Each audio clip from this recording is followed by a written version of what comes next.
Ultramagnetic M.C.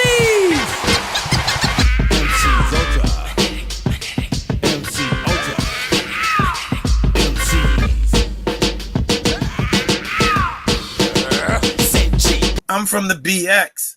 I watched Herc. I snuck out my house, ran around the corner to see Herc playing on the corner of McCombs 82. You see what I'm saying? Mm-hmm. I knew about these records way before these people.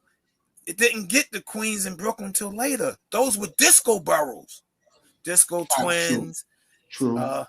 All of these things were disco. None of these people were doing hip hop. They were saying, I ain't no fucking B-boy. A B-boy was like a piece of spit. B-boy and B-girls. The disco era, they was wearing the gabardine slacks and the hard bottom shoes. Mm-hmm. This is who these people were. But now people want to crisscross lanes because hip-hop grew up to be Michael Jordan. Right. And disco left. Right. Disco went out like a chump. So now all these disco cats want to make it like they were hip-hop. And a lot of their names said it. Like when somebody said, bless to my boy Disco King Mario, loved him. But he told you what he was. Disco King. They're like, Mario was the first hip-hop DJ. No, he was a disco DJ. He was a great disco DJ. Nothing wrong with it. He said it. I'm the Disco King. Shout out to Ced Gee. From my understanding, Ced Gee was one of the first producers that really changed the sound of hip hop during the middle 1980s. You know, I think he was one of the producers. You know what I'm saying? So shout out Ced Gee on that note. Marley Marl claims that you guys, Ultramagnetic, stole a 2-inch reel from him, from the studio, and on this reel had his drum sounds, and you used that to make The Bridge Is Over. You know, but Ced Gee, you know, apparently he was upset, or apparently he was feeling some kind of way about, you know, the whole thing about Marley Marl. Well, that's Marley's story. You guys stole his reel. Apparently Marley Marl said that Ced Gee or Ced Gee crew or whoever stole his reels, his music reels. So it looked like Ced Gee was feeling some way about that. So he just started going off on the Brooklyn, Queens being disco boroughs. And, you know, from everything I've heard, I have to agree with that. They were disco DJs. Anybody that came from a different borough to come to the Bronx to battle me, that was an honor. Because now I don't beat a dude in Manhattan, a dude in Brooklyn, a dude in Queens. Queens was late. Brooklyn was late. They were late to what we were doing. Right. Brooklyn and Queens was late. Real late. So hip-hop didn't start in Brooklyn or Queens? No. Okay. Nah, they were late. And, you know, from everything I've heard, I have to agree with that. So he just started going off on the Brooklyn, Queens being disco boroughs. You know what I'm saying? But the problem is he tried to throw Mario in that mix. They're like, Mario was the first hip-hop DJ. No, he was a disco DJ. He was a great disco DJ. Listen, man. Y'all got Mario messed up, man. Yeah. Y'all never seen the side of Mario that we see. Hey, if you hear a rumor, you come and see yourself. Man, y'all got this dude messed up. You got it fucked up, right? Got Mario. If Ced Gee wanted to go off on the Brooklyn, Queens about being disco boroughs, why are you trying to throw Mario in with that? You know, what does Mario got to do with that? No, he was a disco DJ. He was a great disco DJ. How many disco DJs was running a gang? That was just a name. Right? Mario was not that dude. Disco dude, man. Yeah. Y'all got this dude fucked up. But see that, right? That's it.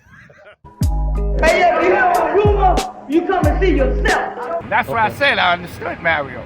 Right. That's why I didn't understand how they kicked him under the rug, but they kicked me under the rug. Right. Okay. So I understand this fight here. This ain't got nothing to do with money, politics. People try to throw Mario in that disco bubble because of his name. This is an interesting type of situation because, you know, Ced Gee is like kind of quoting Cholly Rock. You know, like he listens to Cholly Rock. It seems like he respects Cholly Rock's words. He highlights certain things Cholly Rock says. What I like about Cholly, whereas when you listen to Cholly, he's telling the more true side. And Cholly was actually down. I think my boy Cholly Rock said it from Zulu Kings. To quote something from my boy Cholly Rock, he said, you know, it's kind of like what Cholly Rock says from from the Soundview area. So he says Charlie Rock from the Soundview area, and then, you know, he says Zulu King. So it seems like Ced Gee is listening, but for whatever reason, he's not fully understanding. Now, from my understanding, there was a couple of Charlie Rocks in the Soundview area. And you, who are you? What's Charlie your name? Rock. Charlie Rock? Yep. CHARLIE. What Charlie Rock says from the Soundview area. Zulu King Charlie Rock is not from the Soundview area. Charlie Rock represent where he's from. He's from Gun Hill Houses, Gun Hill Road, Gun Hill Projects. You know what I'm saying? That's where Charlie Rock is from. Mainly the Eagle. That's where we used to go. Oh, the club. We used to come from uptown. My little crew, the Gun Hill crew. These are all 22nd Division cats. My little crew, the Gun Hill crew. These are all 22nd Division cats. And, you know, we would come and, it's a cool hurt party. Me and my man, B.Hair Rob. So you officially joined the 22nd Division in what, 74 or 73? Late 73, early 74. What Charlie Rock says from the Soundview area. Zulu King Charlie Rock is not from the Soundview area, but it's important to understand how Charlie Rock used to hang out in the Soundview area. That's why a lot of people don't know about it at first. Right. Remember, you couldn't even walk in these projects at one time. Right. You was in the Spade, or you family members of other people, you couldn't come up in. What was it all about, like being a baby Spade in Bronx there? It was just actually the Spades was really good because what we did was we protect our neighborhood. And it wasn't because we was trying to keep people out because we was dangerous. It's because we was taking care of our community. Right. You know, people couldn't come inside and mess with none of the kids. They couldn't come inside and mess with the older women. They couldn't come inside and mess with people. If you wasn't from that neighborhood, all right, you had to answer to people for coming through there. So it was closed circuit. It was like closed. You could not come in Bronx. So all the people, they had to wait until we actually went to 123. That's when people started seeing it. Charlie Rock, according to Charlie Rock words, he was coming down to the Soundview area by way of his elders, his Black Spade elders, you know what I'm saying, his OGs, his older Spade brothers. That's how Charlie Rock was able to come to the Soundview area as far as Bronx River, Bronxdale. My father used to call me out the window because, like I said, I had good parents. So I used to have to sneak around. But when I got to a certain age, like 15, I just did what I wanted to do. Okay. And there was a lot of rebellion in my house, especially with my father, you know. That's Gun Hill Projects. Gun Hill Projects, yeah. Okay. And it's around this time that I'm coming down the Bronx River. Okay. Like 74, early 75, before I got out of junior high school, we're rallying them. So that's my first exposure to Bronx River. Okay. You know? Right. Okay. And coming down here with them. Okay, so as a little dude. So when you do you remember the first time you came to this side of the Bronx, like Bronx River? Do you remember like what was going on as far as music? Do you remember any music at all? Well, when I first came down then, I was just coming to Bronx River rally. Okay. All right. When I first came down here, music-wise, was around 1975, 76. Right. And the first cat I knew about, and I will tell you honestly, the first dude I knew was Mario, Disco King Mario. And Charlie was actually down. So to Ced Gee, as you can see here, you know what I'm saying, Charlie Rock says here that, you know, the first time he heard about music in the Soundview area was about Mario. Disco King Mario. And yes, it was B-Boy music being played in 1975, 1976. No, he was a disco DJ. He was a great disco DJ. Horse dancing, you know, you had the CHUCK City crew, which is Sterling. They also was B.Boying, and they had a battle. The Bronx still was going at it in Bronx River, the CHUCK City crew, and they was battling the Zulu Kings right there on the concrete. So where was this battle at? This was in Bronx River, and that had to be like in 75. And what kind of dancing was 76. this? This is breakdancing. Breakdancing, on the floor. Going to the floor. But in 1975, 1976, Mario was playing breakbeat B-boy music, along with other music. You know what I'm saying? Mario had other music. Mario played various kinds of music. Funk, soul, and R&B music, spade music. And this 1975, 1976, you know, you had the Shaka Zulus. And this is important as far as hip-hop because this is pre-blackout. This is before the New York City blackout of 1977. And hip-hop during this time is very important to understand what was going on because this is the foundational crews, the foundational B-boy crews Crew. That's 1975, 1976. From my understanding, this 1975, 1976 time is also important because, from my understanding, this was when there was a clear distinction between B-boy, hip-hop, and discotheque DJs. You know what I'm saying? It was a clear distinction between hip-hop and discotheque. There was a clear distinction, meaning a lot of the discotheque crowds, they was older in age, and they didn't want to associate with the younger B-boys. What also happened was, like I said, you was a B-boy or a B-girl. But you had a section of the same people in the same community who wasn't down with that. You know, they used to say, I ain't with that rap shit, hip-hop, whatever, you know, B-boy, B-girl shit, you know. And they was more into the disco era. A lot of the DJs were disco DJs who wanted nothing to do with rap. And after it became as huge as you're saying, everybody claimed it. And for whatever reason, Ced Gee is trying to throw Mario in the discotheque crowd section. No, he was a disco DJ. He was a great disco DJ. Because the monster at that time was disco. And with disco, you had to have all hard bottoms, suit jacket, no jeans, no hoodie. Oh, he was a disco DJ. He was a great disco DJ. Try again. You know, for whatever reason, Ced Gee is trying to throw Mario in the discotheque section. For whatever reason. You know what I'm saying? From my understanding, from everything I ever heard, Mario was not putting on music in discotheques. You know what I'm saying? For everything I ever heard, Mario wasn't rejecting B-boys or hip-hop. So just the thought, the idea of Mario rejecting B-boys is like unheard of. You know what I'm saying? That's unheard of. Many of us never heard of nothing like that. Matter of fact, Flash played on this in Mel Gwynn's before he became big time. So Mel Gwynn's, would you call that like was that a discotheque? Yes, it was a disco. It was a black urban club. Was Mario with you at these discotheques or these black urban clubs? No, he wasn't. Mario wasn't with you. No. So you never saw Mario in the discotheque?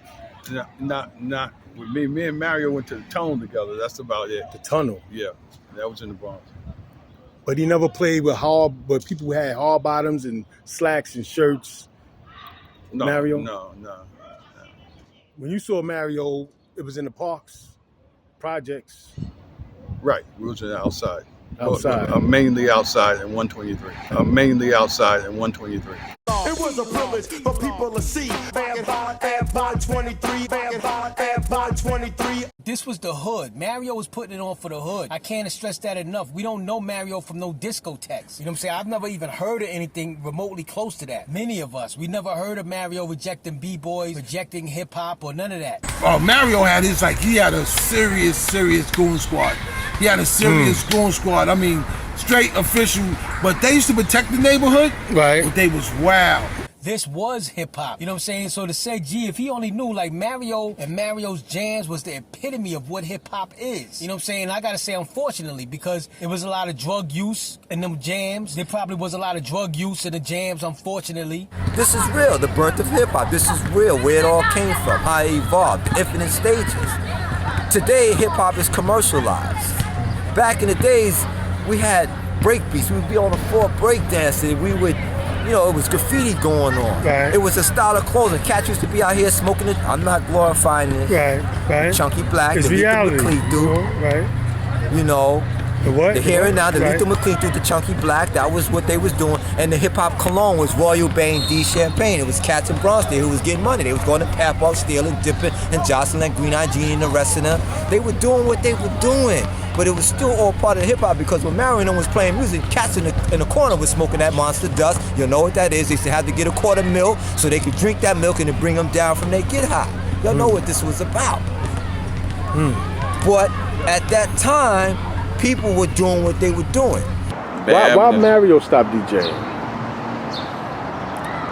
I have no idea.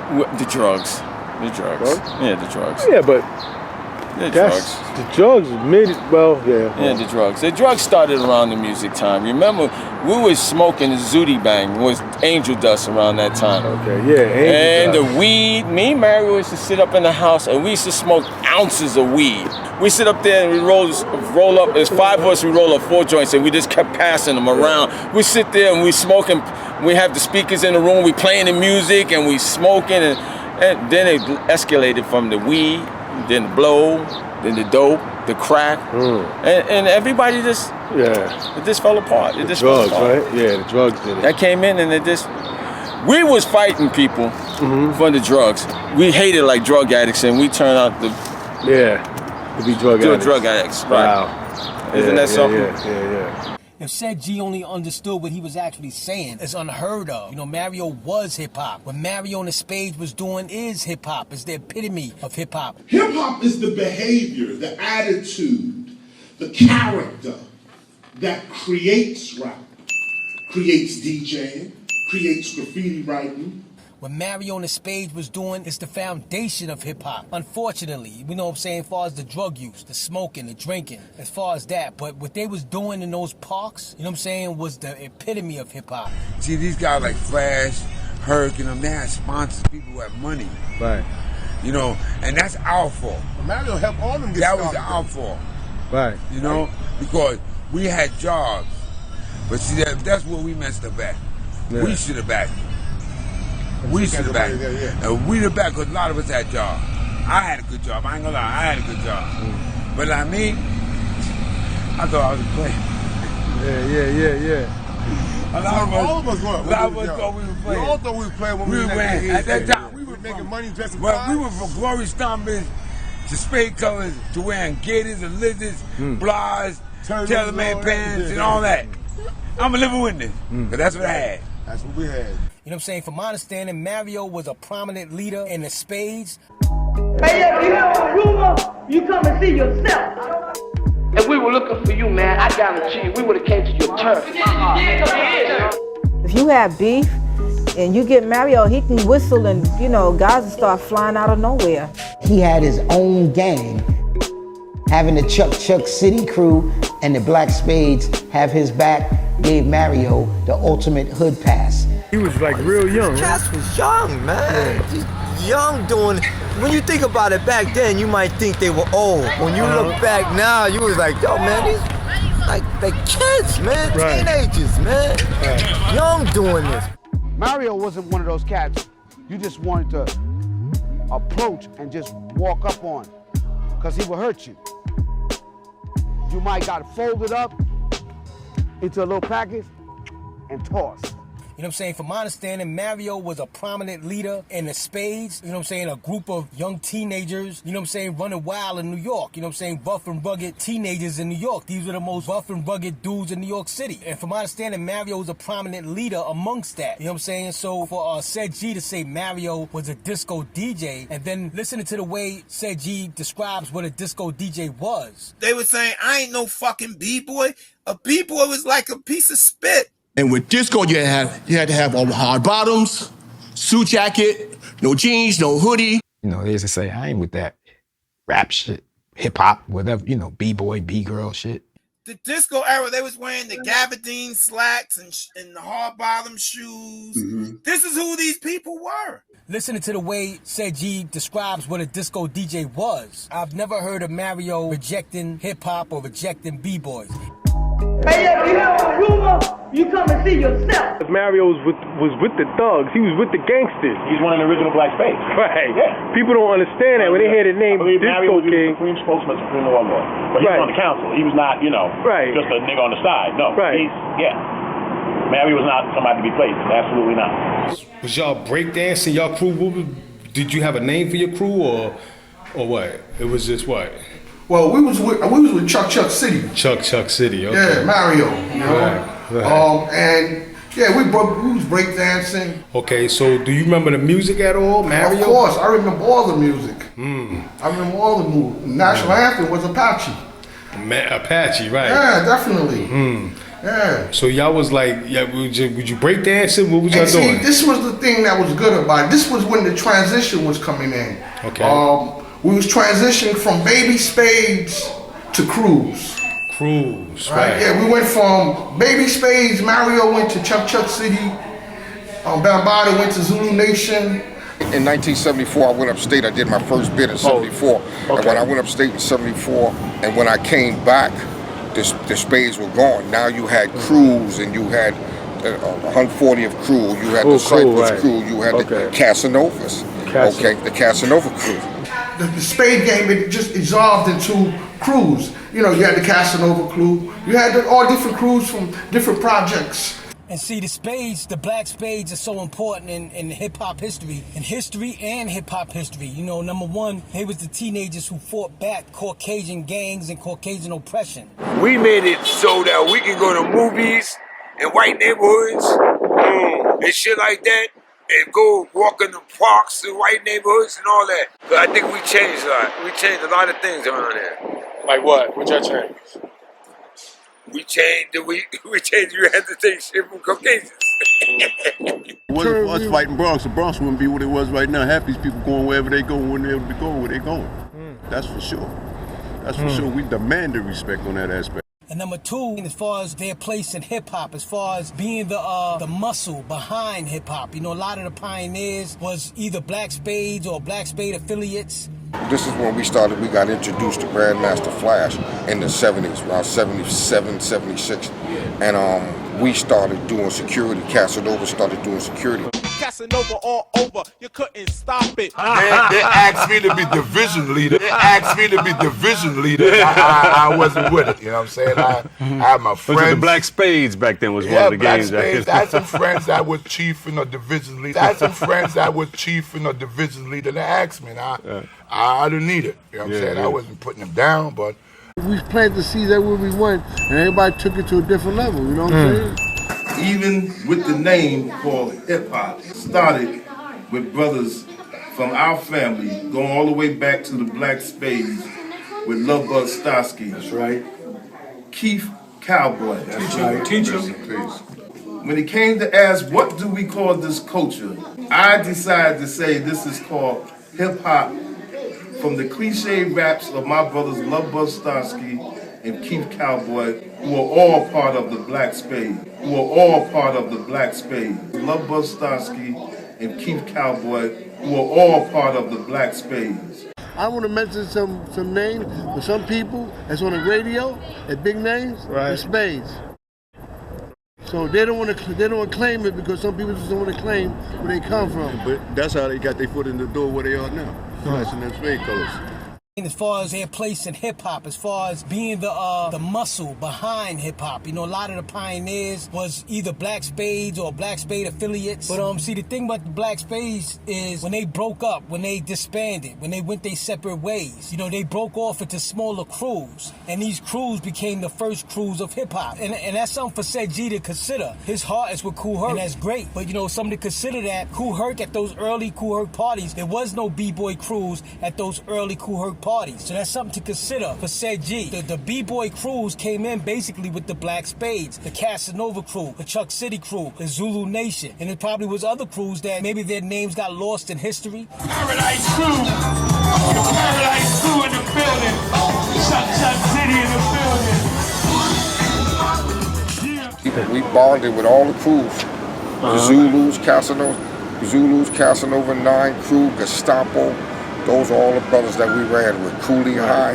Those are all the crews we were all under the umbrella of all Casanovas. And there probably was other crews that maybe their names got lost in history, but there was other crews, you know, like Charlie Rock talk about the Gun Hill crew. My little crew, the Gun Hill crew, these are all 22nd Division cats. And, you know, we would come and, it's Kool Herc party. Me and my man, B.Rob. You know what I'm saying? His Gun Hill crew. A lot of the B-Boy crews was the baby spades or the baby gangsters. You know, that's something for Ced Gee to consider, that Kool Herc parties didn't have any crews. B-Boy crew, was you part of a B-Boy crew? No, I had a crew, but it wasn't called B-Boy crew. Right. It basically was Featherbed Lane.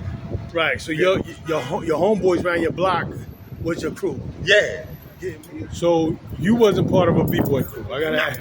Nah, I just loved to dance. Anywhere I went, I started getting down, and then when I would get down, people would see it, and they just started talking about me. They just talked me up. They told me, you should see this guy. But I wasn't part of any crew. It's just the love. I just had the love. Right, okay. You know, for dancing and good music. Dancing, Doug, and all, they was in your crew? Or they was a different crew? We didn't have no crew. Dancing Doug come from Manhattan. Anybody that came from a different borough to come to the Bronx, Kool Herc parties didn't have any crews like the Herculoids. Like, shout out to Coke LaRock. Shout out to Coke LaRock for speaking the truth, and he let it be known that the Herculoid originally was just a system. You know, Kool Herc had a crew called the Herculoids, which you that were was a part the of. sound system. See, people, that's how I know what level you came into talking about us with. The Herculoid was the sound system. Then when he took on Timmy Tim and Clark Kent, that's when they started calling them the Herculoids. But the Herculoids was the sound system. Because I heard Coke LaRock, he said at first the Herculoid was the system. Do you remember that? The Herculoid was the system. The Herculoid was always the system. Always the system. The Herculoid was always the system. When did it become his crew? Do you remember that? Later on, they started mixing it in with the Herculoids. You know, later on, man. It wasn't the crew came later. Like, from my understanding, the original B-Boys that was at Kool Herc parties, they was not a crew. Trixie, Sasa, Dancer Doug, they wasn't in the same crew. They wasn't a crew. You understand? It was just basically singular dancers dancing against each other. So Trixie made it clear that he wasn't part of a crew. Because actually we were all entertainers. And we entertained our peers. What was y'all in the time, like around the time you battled Southside? Was y'all in crews? No. That wasn't in no dance No B-boy crews. crews. Everybody was you was Singular. a single person. Single person. Trixie made it clear that he wasn't part of a crew. The Herculoid crew, from my understanding, came a little later. I said it before. All the original groups or crews, they later became Casanovas and 17th Division Black Spades. Zulu Nation organization, 10th Division Black Spades. CHUCK City Crew, 1st Division Black Spades. You know what I mean? It all comes out of that, and that influences that. When you listen to Cholly, he's telling the more true side. You know what I'm saying? This is before the 1977 blackout. You know, and you hear Charlie Rock talk about how Mario went uptown. He went to the North Bronx. And when Mario was rocking B-Boy music, a lot of other parts of the Bronx was not into B-Boy music at that time. Ced Gee, I heard Ced Gee say he went to the North Bronx. I was just a fan. I used to walk from the West Bronx to the South Bronx to the North Bronx to go to a park jam. When Mario went to the North Bronx in 1976, the North Bronx wasn't into B-Boy music at that time. And this is why I'm telling you about all this niggas who say they did this and they did that, and it's bullshit.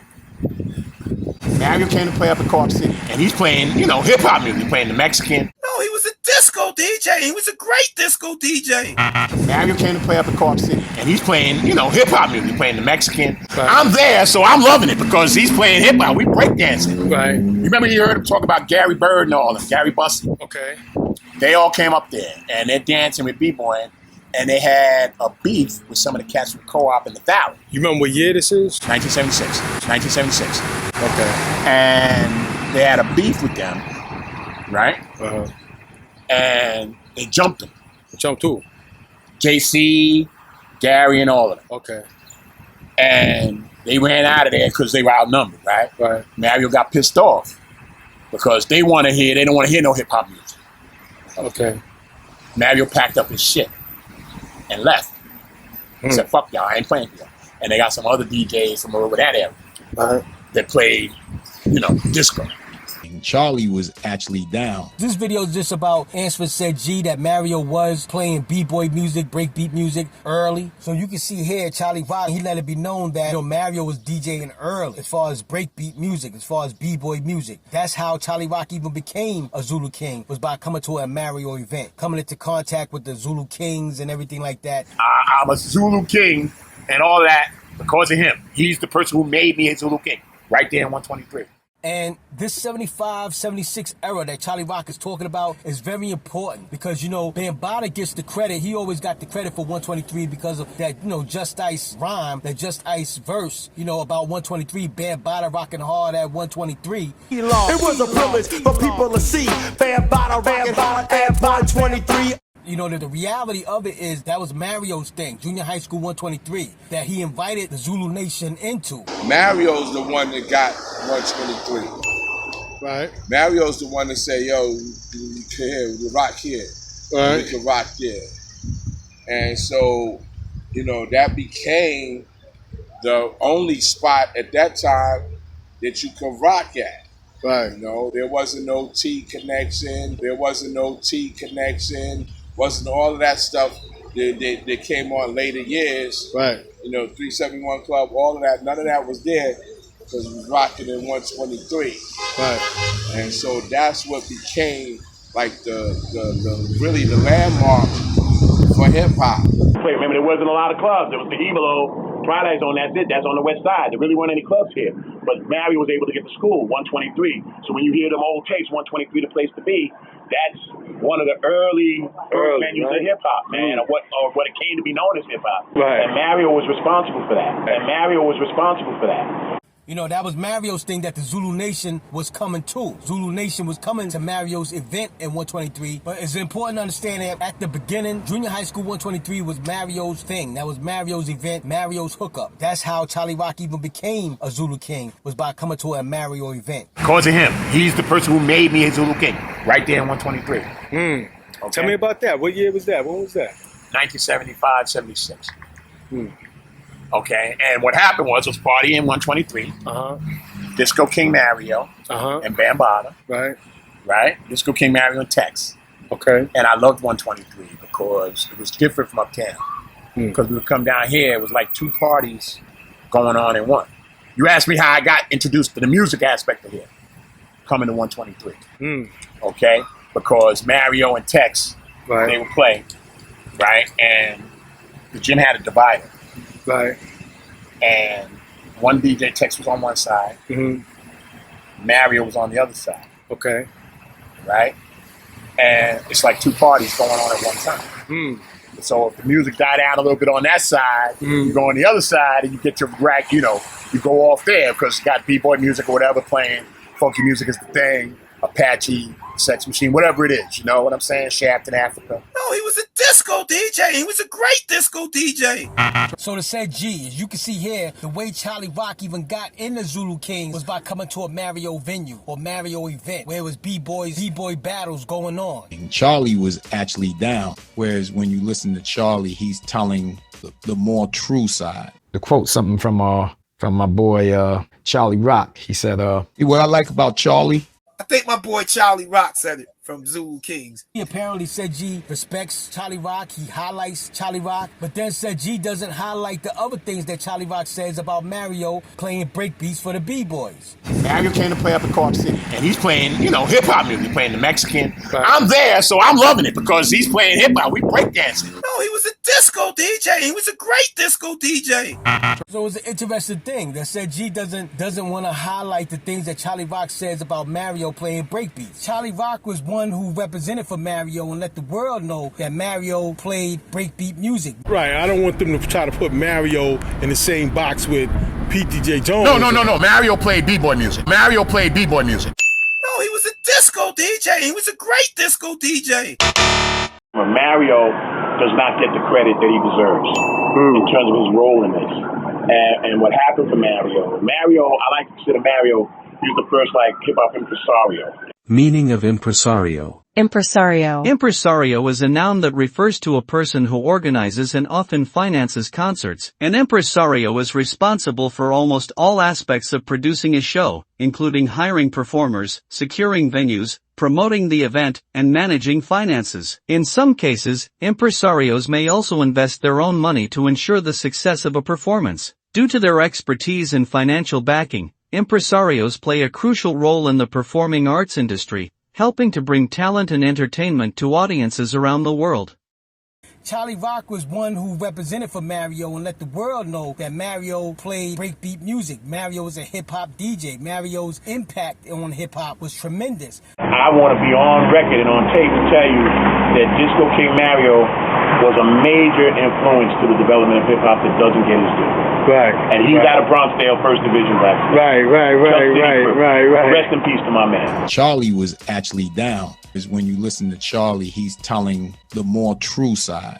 Now, it should be understood that, you know, just because this was Charlie Rock's first experience in the Soundview area with music, this wasn't Mario's first time putting on music in the Soundview area. And that should be understood because, see, Charlie Rock comes in sometime around 1975, 76. You know, Mario been putting it on much before that. Mario came from the South putting on music. So you was always into music? Was you doing music at that time? I was doing music ever since I came from down south. You know, our elders teach how Mario was playing music way back, putting music on way back, 71, 72. Like back in at the same time, like back in 69, 70, a friend of ours who came from down south. I was doing music ever since I came from down south. Disco King Mario. Okay. Who came from down south wearing pointy shoes. Came there and, you know, he joined the Spades and all this, but his main object was to play music. The music, right? I was doing music ever since I came from down south. So as you can see here, Mario and his brother was putting on music when they came to the Bronx. Mario's brother talking about DJing before they even came to New York. When they came to New York, they was already doing it, carrying on that legacy from their father. I thought you said something like you was like 5 or something like that. That's when I used to collect music. Okay, so you was collecting music since you was 5? Since I was 5 years old. Wow. I got crazy 45. Right. Closet full of music. So you was always it's in your blood? It's in my blood. It's in your blood. Yes. So is that the same thing with Mario, would you say? Mario, yeah, it's in his same blood. thing in his blood, man? Because my father used to be a drummer. Right. And we used to own a nightclub. No, he was a disco DJ. He was a great disco DJ. So since Ced Gee is trying to say Mario was a disco DJ, then let's look at the attributes or the characteristics. Let's look at the characteristics of a disco DJ. I don't see none of these characteristics matching what Mario was doing. It's so ironic, you know what I'm saying? Because if anything, Kool Herc was putting it on in nightclubs. He was closer to a discotheque than Mario was. This was Parkside Plaza. This is where they held extravagant dances, jams, parties, but it used to be exclusive. This is really one of the only places that Herc played where he really didn't want you wearing sneakers. Was the Parkside Plaza. Coco Rock, where we at?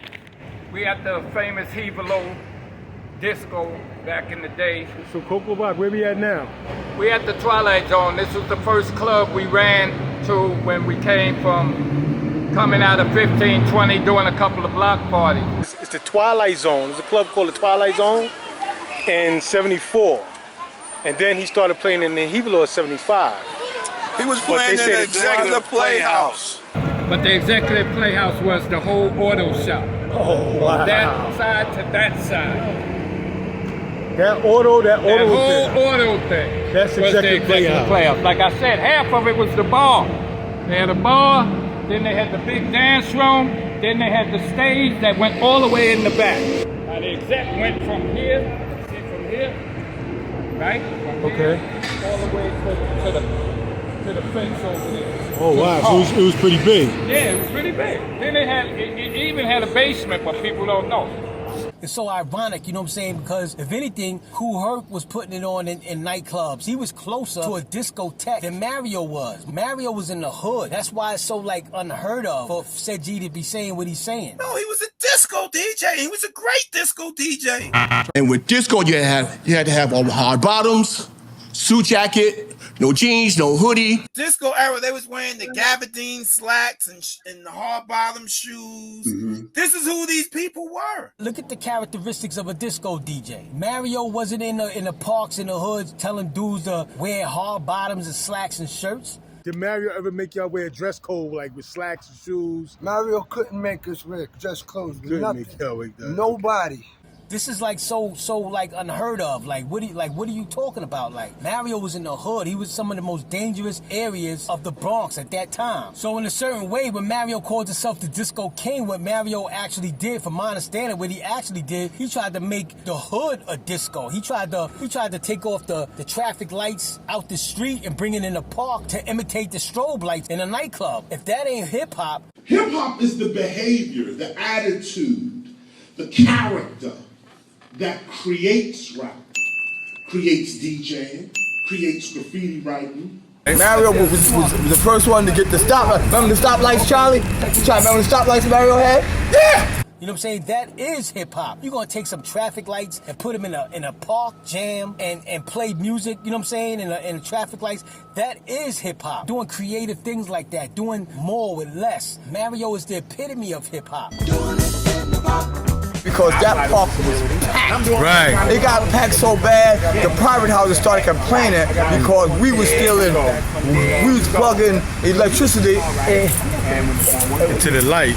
Into the street pole. Right. That's how Mario got his electricity. Right. He was running wires. Yo. Power from a street light made the place dark. So we look at all of these characteristics of a disco DJ. I don't see none of these characteristics matching what Mario was doing. It wasn't about no dress code in the middle of the projects or in the parks or in the schools. It wasn't about older people. Mario put it on for the young people. The young people Mario was putting it on for, most of it was the Zulu Nation and the Shaka Zulus and all of that. And that's how the whole hip-hop thing started. Now, Zulu Nation may have taken what Mario was doing to another level. You know what I'm saying? I will agree with that. Maybe they took it to another level and took, you know what I'm saying, the culture to another level and helped it come what it is known today. But like I say, it has to start somewhere. You know what I'm saying? The start is Mario. And then everything after that was just taking it to another level, taking it to another extension, evolving the culture. You know what I'm saying? But it started somewhere. It started when young children got the audacity and the courage to bring out the equipment and the racist attitude of the Bronx. That's the beginning. Coming out of that segregation mentality, out that prejudice mentality. The Bronx with that racism. That's the beginning. The African Americans with the courage to do that. That's the beginning. And then people just take it to another level. See, without Mario and the Spades having that courage to do what they did, you don't have outside jams all over the Bronx. You don't have that going on. It has to start somewhere. That's the start. The start is Mario. Are we trying to say that Mario and the Spades was everything that hip-hop later became?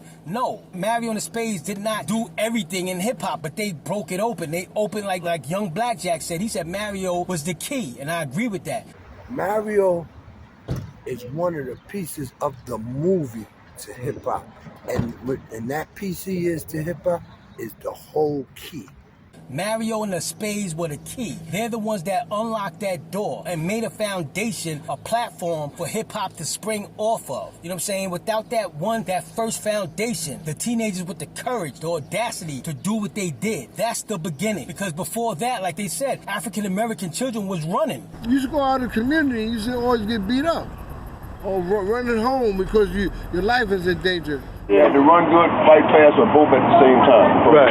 You can get walked around and call a nigga. Only place you... In the 1960s, you couldn't come out with no large equipment in the Bronx, New York, and just start, you know what I'm saying, as African Americans and do what you want to do. And matter of fact, we have an elder that talked about how they was putting on music at Rosedale Park. They've been putting on music at Rosedale Park, but it was issues. It was conflict with Caucasians in the area. The first big party that was given, we gave the first big party in that park.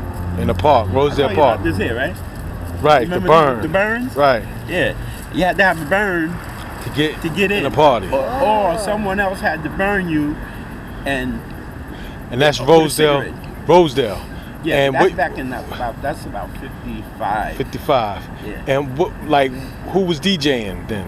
We didn't have no DJs. You didn't have no DJ? No. Well, who was playing the music? Was it music? Well, we either had something with some music, a box that was run by batteries, or electricity coming from the power from a street light made the place dark. Piped in from one of the poles there. Used to be able to get out of here. Y'all did the pole thing? Yeah. Power from a street light made the place dark. I first came down here music-wise was around 1975, 76. Right.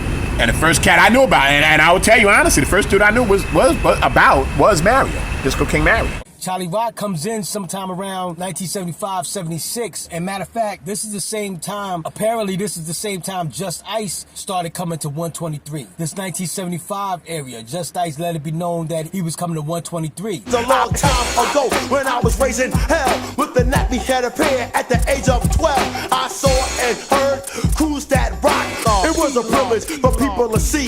Bam, bada, ram, bada, and 123. You had to wait until we actually went to 123. That's when people started seeing Bronx and started really knowing. 123. Right, 123. Junior high school 123. It came after.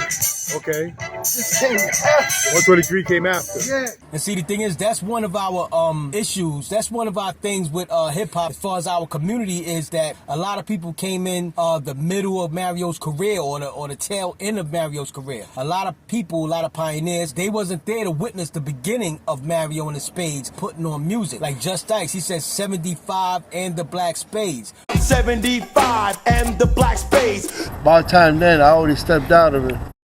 I was doing martial art, fighting professional and all that. So y'all got older, had your families, y'all stepped out of it. I had my daughter when I was 75. My daughter was born in 75. So Just Ice seeing the Spades in 75, it was still, yes, it was still other divisions of Spades doing their thing. But, you know, the original founding Black Spades from Bronxdale started going their separate ways by 1975. 75 and the Black Spades. I came back home in 76. I only did 18 months. I went and the away. Spades was basically over? All games were gone. All games was gone gone when I came back home.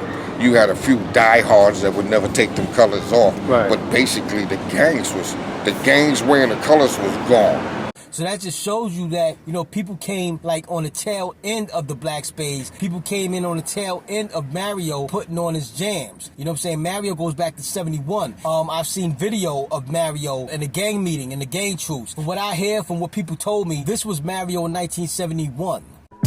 Hey, if you hear a rumor, you come and see yourself. Now, this is the time that we're talking about as far as putting on music. Mario and his brother was putting on music at this time. When you came to New York in 1970, was you DJing at that time? Do you Yes. know? You was? Yes. Okay. Excuse me.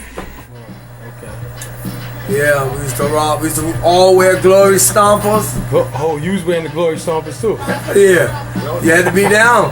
If you wasn't down, wow, you couldn't do your thing. So was you DJing with glory stompers on? Yeah.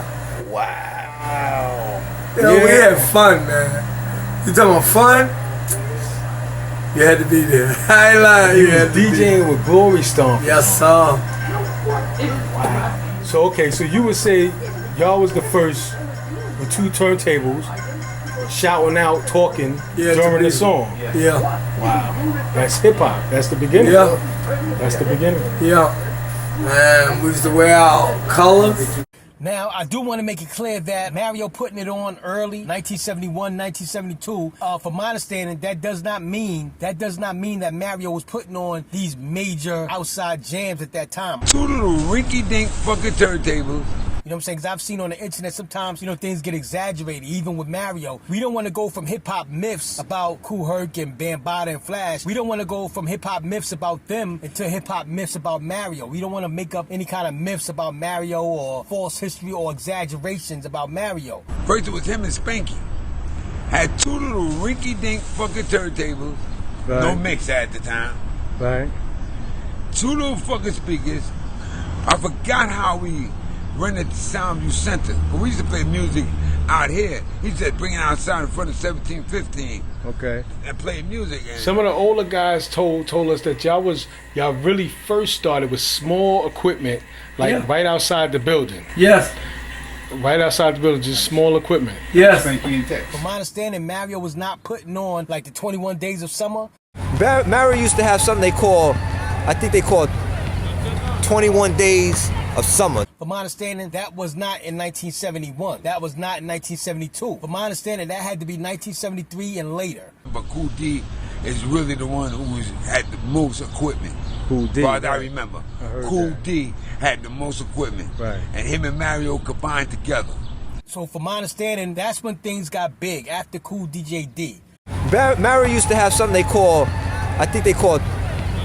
21 Days of Summer. Like where he would come out in his park and he would have a permit, permission to come out here and play in his park every day throughout the summer for a whole month straight. So whether it was 73 or 75 or 77, the 21 Days of Summer, you know what I'm saying? But from my understanding, that did not happen in 1971 or 1972. Now, Mario and the Spades putting on music in 1971 and 1972, yes. But, you know, I'm not trying to say that Mario was doing the merry-go-round at that time. You know what I'm saying? I don't want people to get it misunderstood. We're not saying that Mario was doing the merry-go-round in 1971 or 1972. Hip-hop does not begin with the merry-go-round. Hip-hop is the behavior, the attitude, The character that creates rap, creates DJing, creates graffiti writing. Hip-hop does not begin with the merry-go-round. I like what Theodore said, you know, we can't take nothing away from Kool Herc. Let Kool Herc have his truth. If that's the truth, that he started that merry-go-round technique, then that's his thing. What about when they call Herc the father of hip-hop then? I mean... Well, I'm not taking anything away from Herc. You know what I'm saying? Right. What Herc and Sydney did in 1520, I'm not taking nothing away from that, you know? Okay, but that's not the beginning of hip-hop to you? Not at the beginning, no. That's the beginning of Herc. Sydney. That's what that is. It's not the beginning of Herc Hop. It's the beginning of Herc and his sister Cindy. It's the beginning of what they did, what they started. Wow. How their contribution to this art form, that's the day it started for them. Let Kool Herc have his truth. If that's the truth, that he started that merry-go-round technique, then that's his thing. Hip-hop does not begin with the merry-go-round. You know what I'm saying? From my understanding, Mario and the Spades, they may have not been doing the merry-go-round. To me, that does not disqualify them from being hip-hop. Okay, right, because you said Mario was there when y'all started, but he didn't have no equipment. Right. Is that right? To me, okay. I mean, that's how I took it. So let me ask you, does that disqualify him? No, not at all. Not at all. Because he has small equipment. Not at all. Not at all. So with small equipment, would you say he was before her? With small equipment? I couldn't call it. I'm going to tell you the truth. Like I said again, I couldn't call it because I didn't travel that circuit till Herc they start bumping heads. Okay. But Herc used to take me to one or two of their parties. In 1971, 1972, from my understanding, Mario and the Spades, they had 2 turntables, and they was playing the music that had the break beats inside of it. So it was a continuous flow of breakbeat music. They used to do it out in the park. Spanky was one of the ones that first started with Mario. Okay. He used to do stuff in the carriage room. Okay. Spanky was switching because he had 2 turntables. What kind of mixer was it? What kind of? He didn't have a mixer. He did it by the amp. The amp. Clicking from one to the other. Wasn't even no mixers. It wasn't no mixer. With an amp, something like this. Yep. And you would switch it from a phono to auxiliary.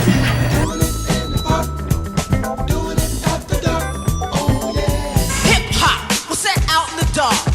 They used to do it out in the park. So when it comes to Mario and the Spades, I just want to make it clear. In 1971, 1972, from my understanding, they had 2 turntables going back and forth, playing continuous breakbeat type of music. You know, they was playing the music, the funk, soul, and the R&B music that had the breakbeats inside. Now, whether or not they was doing the merry-go-round, I would say probably not, but still, that does not disqualify them from being the beginning of the culture. You know what I'm saying? For me, the way I see it, the merry-go-round was just, you know, an extension. It was just something, you know, Kool Herc saw an opportunity to get the crowd liver, to make the crowd livelier. Hip-hop does not begin with the merry-go-round. Hip-hop is the behavior, the attitude, the character that creates rap, creates DJing, creates graffiti writing.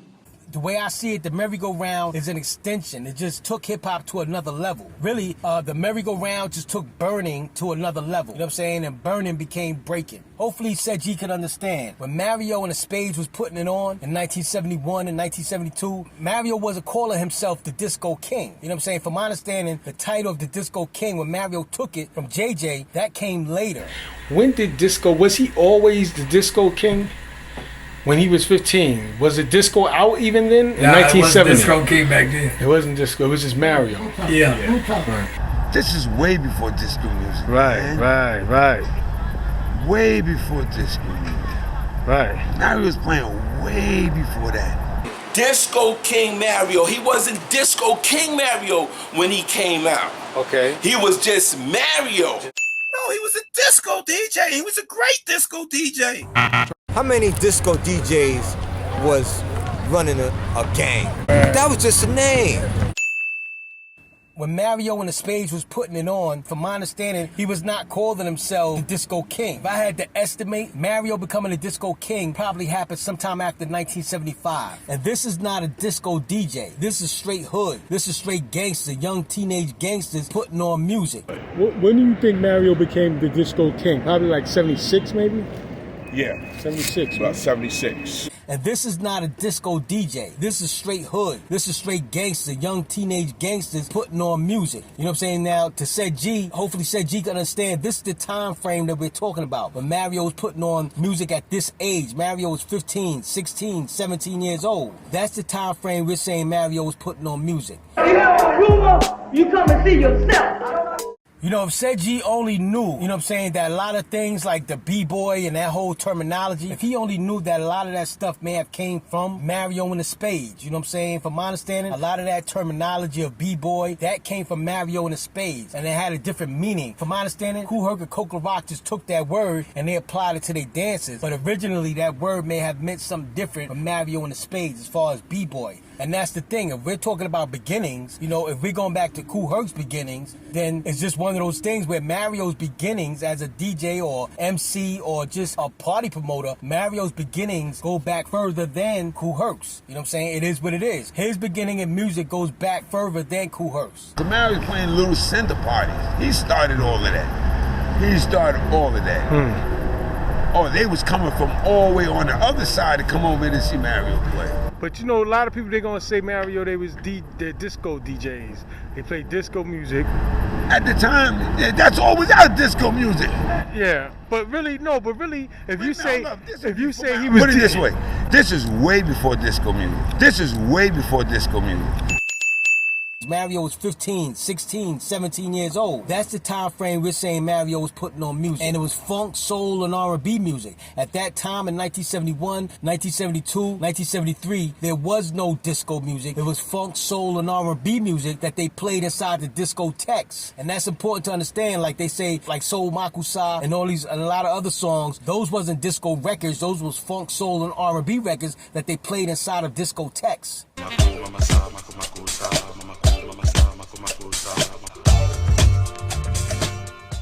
But we were playing the cool music. Right. Like James Brown, Get on the Good Foot. Right, soul, right. Soul, we played soul, right. Played soul music and all that. Playing like the Stylistics. Right. The Delphonics. I was doing music ever since I came from down south. This is way before disco music. Right. Way before disco music. Right. Now he was playing way before that. So we gotta ask, you know, when did Ced Gee ever come to the Soundview area? You know, I heard Ced Gee say he used to walk from the West Bronx, he used to walk to the North Bronx, to the South Bronx. But it's interesting, I never heard him say I used to walk to the East Bronx or the Southeast Bronx. I was just a fan. I used to walk from the West Bronx to the South Bronx, to the North Bronx, to go to a park jam.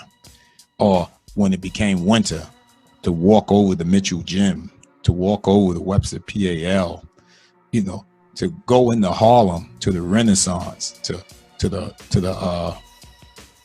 Autobahn, It's interesting that Ced Gee never walked to the Southeast Bronx. He never walked to the East Bronx. That's the Soundview area, and that's where it was going on. We from the east side of the Bronx. East side. Damn right, nigga, all the time. East side of the Bronx. You know what? The east side is a big part of the Bronx. Okay. A lot of projects.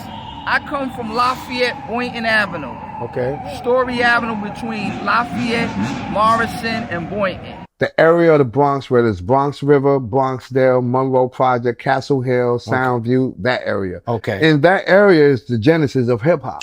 And that area is the genesis of hip hop. Absolutely. I used to live, my family's from across the town, like Cedric and all the Cedric projects. Right. And this is the place. This is rocking. Over there it was kind of dead. They said Herb had it popping, but Soundview was much lively than over there. Over there was like kind of dead over there. I was just a fan. I used to walk from the West Bronx to the South Bronx, to the North Bronx, to go to a park jam. So the question to Ced Gee becomes, when did you come to the Soundview area? When did you come to a Mario event? In the Soundview area, from my understanding, B-Boy and breakdancing got played out by 1978. Like even Cholly Rock says, 1979 when Sugar Hill Gang came out, they wasn't B-Boying no more. When Sugar Hill Gang came out, you were still breakdancing at that time? No, we pretty much stopped by then. But the Latino kids was. 1978, from my understanding, in the Soundview area, a lot of B-boy and breaking got played out to a lot of people. You know what I'm saying? Not to everybody, but for a lot of people, it got played out. At that time, from my understanding, 1978, 1979, Mario was 22 years old. Mario's 23 years old. So, of course, Mario was much more into the young ladies at that time. And that's another missing link of hip-hop. You had female crews coming through. Young ladies and packs and crews coming through. You know what I'm saying? And that's one of the missing links. So, from my understanding, at that time, 1979, even 1978, they was into the freak. But that's the freak dance. And the wilder you got, the better you were. So, if you like sex, and whatever you were doing, you did in the freak dance, like, yo, that nigga freaking, And the girls, some girls wouldn't do the freak dance because their thing was, I ain't doing that shit. I'm too, classy for that. But you had other chicks who did the freak dance.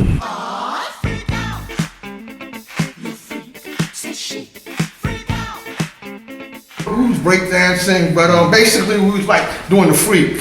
That's what the thing really was. The dance called the freak. That's what we was really about. All that pressure got you down, has your head spinning all around. That's what we was really about. Doing the freak. We wore nice clothes. We didn't wear our pants hanging off our butts. We were sharp. Our pants was hemmed. They was creased. We had on shoes. We was sharp, and we would go to parties and meet girls. I wanna do the freak dance, the freak dance. You listen to old tapes before Sugar Hill and Rappers Delight and all that shit. You'll hear those raps. But you got a girl, it's like you're humping. But you're dancing with the girl. Okay. It's like, almost like simulated sex. You're dancing. Mario was also known for being a ladies' man because he was very handsome and he loved to dance to the music that he played. And his signature move was the snake. He used to be dancing, he'd break out into the snake and all the girls would go crazy. And he was just shaking. And them girls was going crazy over him. So the questions to Ced Gee becomes, when did you come to the Soundview area? When did you come to a Mario event? In the Soundview area, from my understanding, B-boy and breakdancing got played out by 1978. They was into the freak dance. They was into freaking with girls. You know what I'm saying? So yes, of course, he played more R&B and disco type music. You want to make your money, you got to rap for the bitches. Do not rap for the niggas. I told the nigga, don't rap for the niggas. Rap for the bitches. By that time, Mario was much more into the young ladies. You had female crews, young ladies and crews coming to the jam. You know what I'm saying? But all of that was still hip-hop. All of that was still within the realms of hip-hop. All of that was in the hood. You know what I'm saying? We don't know Mario for playing the discotheques. So if Ced Gee got information about Mario playing discotheques back in the 1970s, then we asked that Ced Gee let it be known. You know what I'm saying? Because we don't know Mario for playing discotheques in 1970. In the 1970s, the Mario we know was in the hood, in the projects. And yes, he probably was putting on disco music. The way I see it, disco probably was the first fad of hip-hop. You know what I'm saying? Because if you look at a lot of the old school flyers, you can see disco on the flyer. When you look at old cool Herc parties, you see disco. So the interesting thing, I saw flyers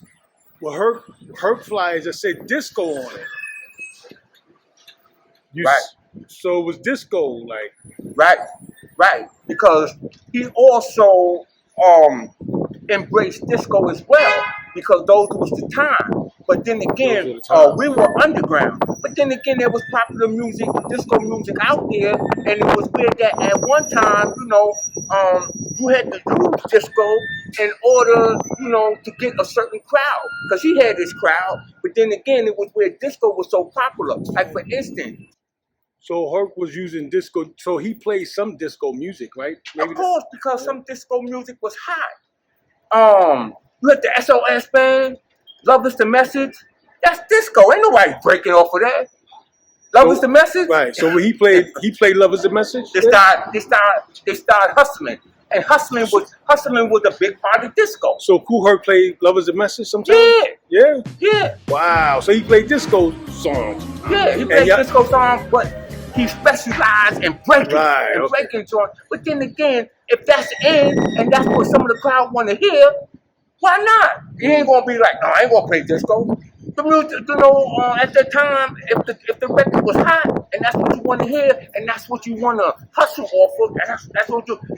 Everybody, do the hustle. Like if you want to hustle off of that, he's gonna play that. He's there to entertain the crowd. He's in there to move the crowd, to have them to make them have a good time, regardless of if it's a disco record or a break record.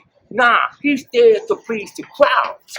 So there's some people who like to hustle that you can't hustle off of the breakdance music. The way I see it, disco probably was the first fad of hip-hop. You know what I'm saying? Because if you look at a lot of the old school flyers, you can see disco on the flyer. You know, when you look at old Cool Herc parties, you see disco. When you see old Grandmaster Flash flyers, you see disco. So apparently a lot of DJs was rocking disco. No, he was a disco DJ. He was a great disco DJ. Mario played B-Boy music. Right. He played disco stuff too. Right. And when he played disco music too. Right. But, you know, he had CHUCK City crew. Right. You know, he had my man like Johnny and all them. They were B-Boys. They danced. Right. And, you know, he played hip-hop music. Funky music is the thing.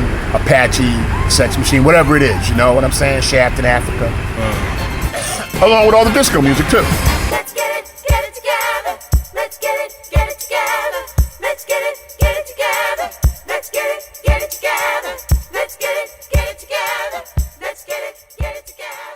But the music he was playing, the catch to this is the music that he was playing, I used to hear my mom playing that. You see what I'm saying? When she would have company over in the house, I used to be in the living room checking the company out, be playing the music. But one day I went to Mario Jam, and I said, yo, man, I got that record. He was like, yo, I see you here on the regular, man. If you got that record, man, go get that record and bring it back. And that record to this day was Candy State. When you wake up tomorrow, you want to do it for Mario, things you said tonight gonna be just another in your Sexy. Okay. You know what I'm saying? So he said, go get the reverse of the record. So I went and got the reverse of the record, the second copy of it. It's right here in this park that we at now, Rosedale Park.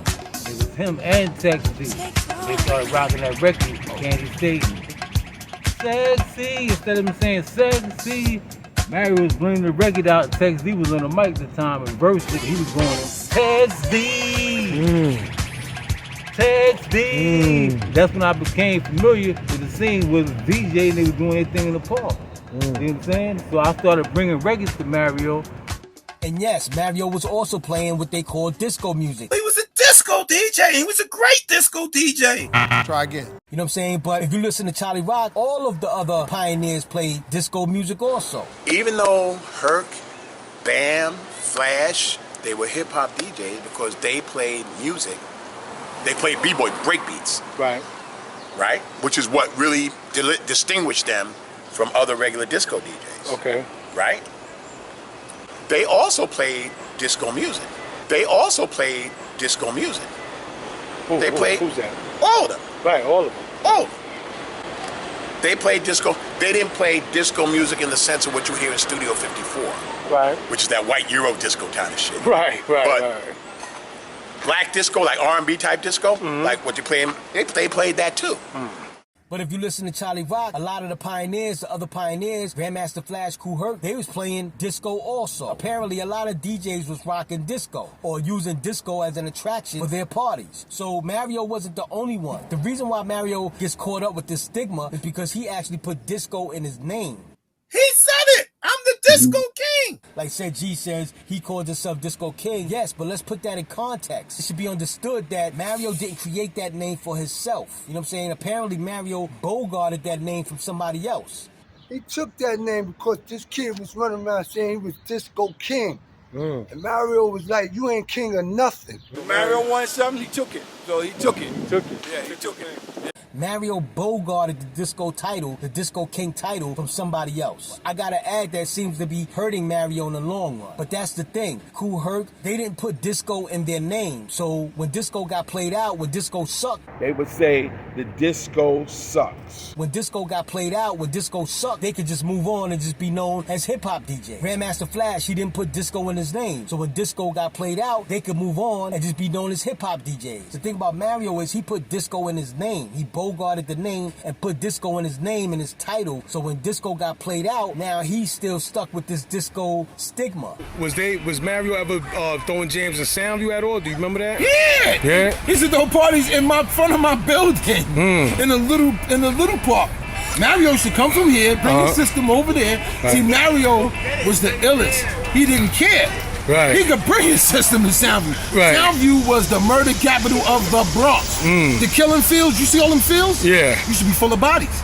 So yes, Mario was playing B-Boy music alongside of other music. Mario played various music. Mario was putting it on for the hood. That's why we're actually saying Mario and the Spades started hip-hop, because they put it on for the hood.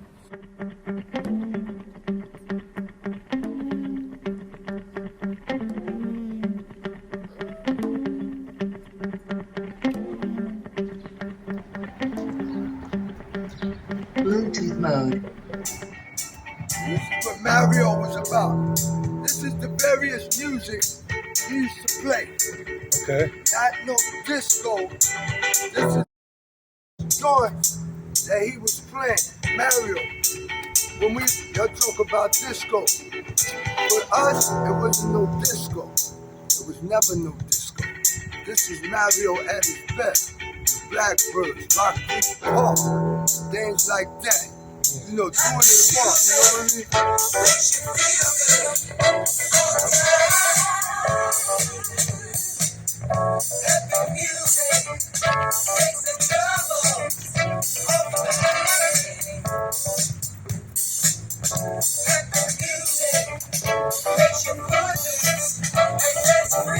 know what I'm saying? That's what we was doing. You know, things like that. You know what I mean? We doing things like this. You know what I mean? We hit it like this. Right? Hey. Hey. Hey. You know, shit like that. We was doing that. This is the music we was dancing to. We could do shit like this.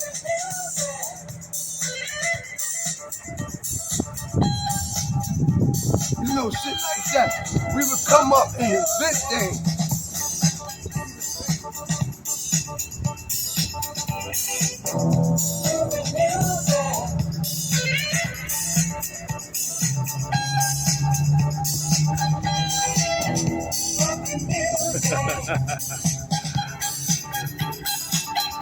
Yeah.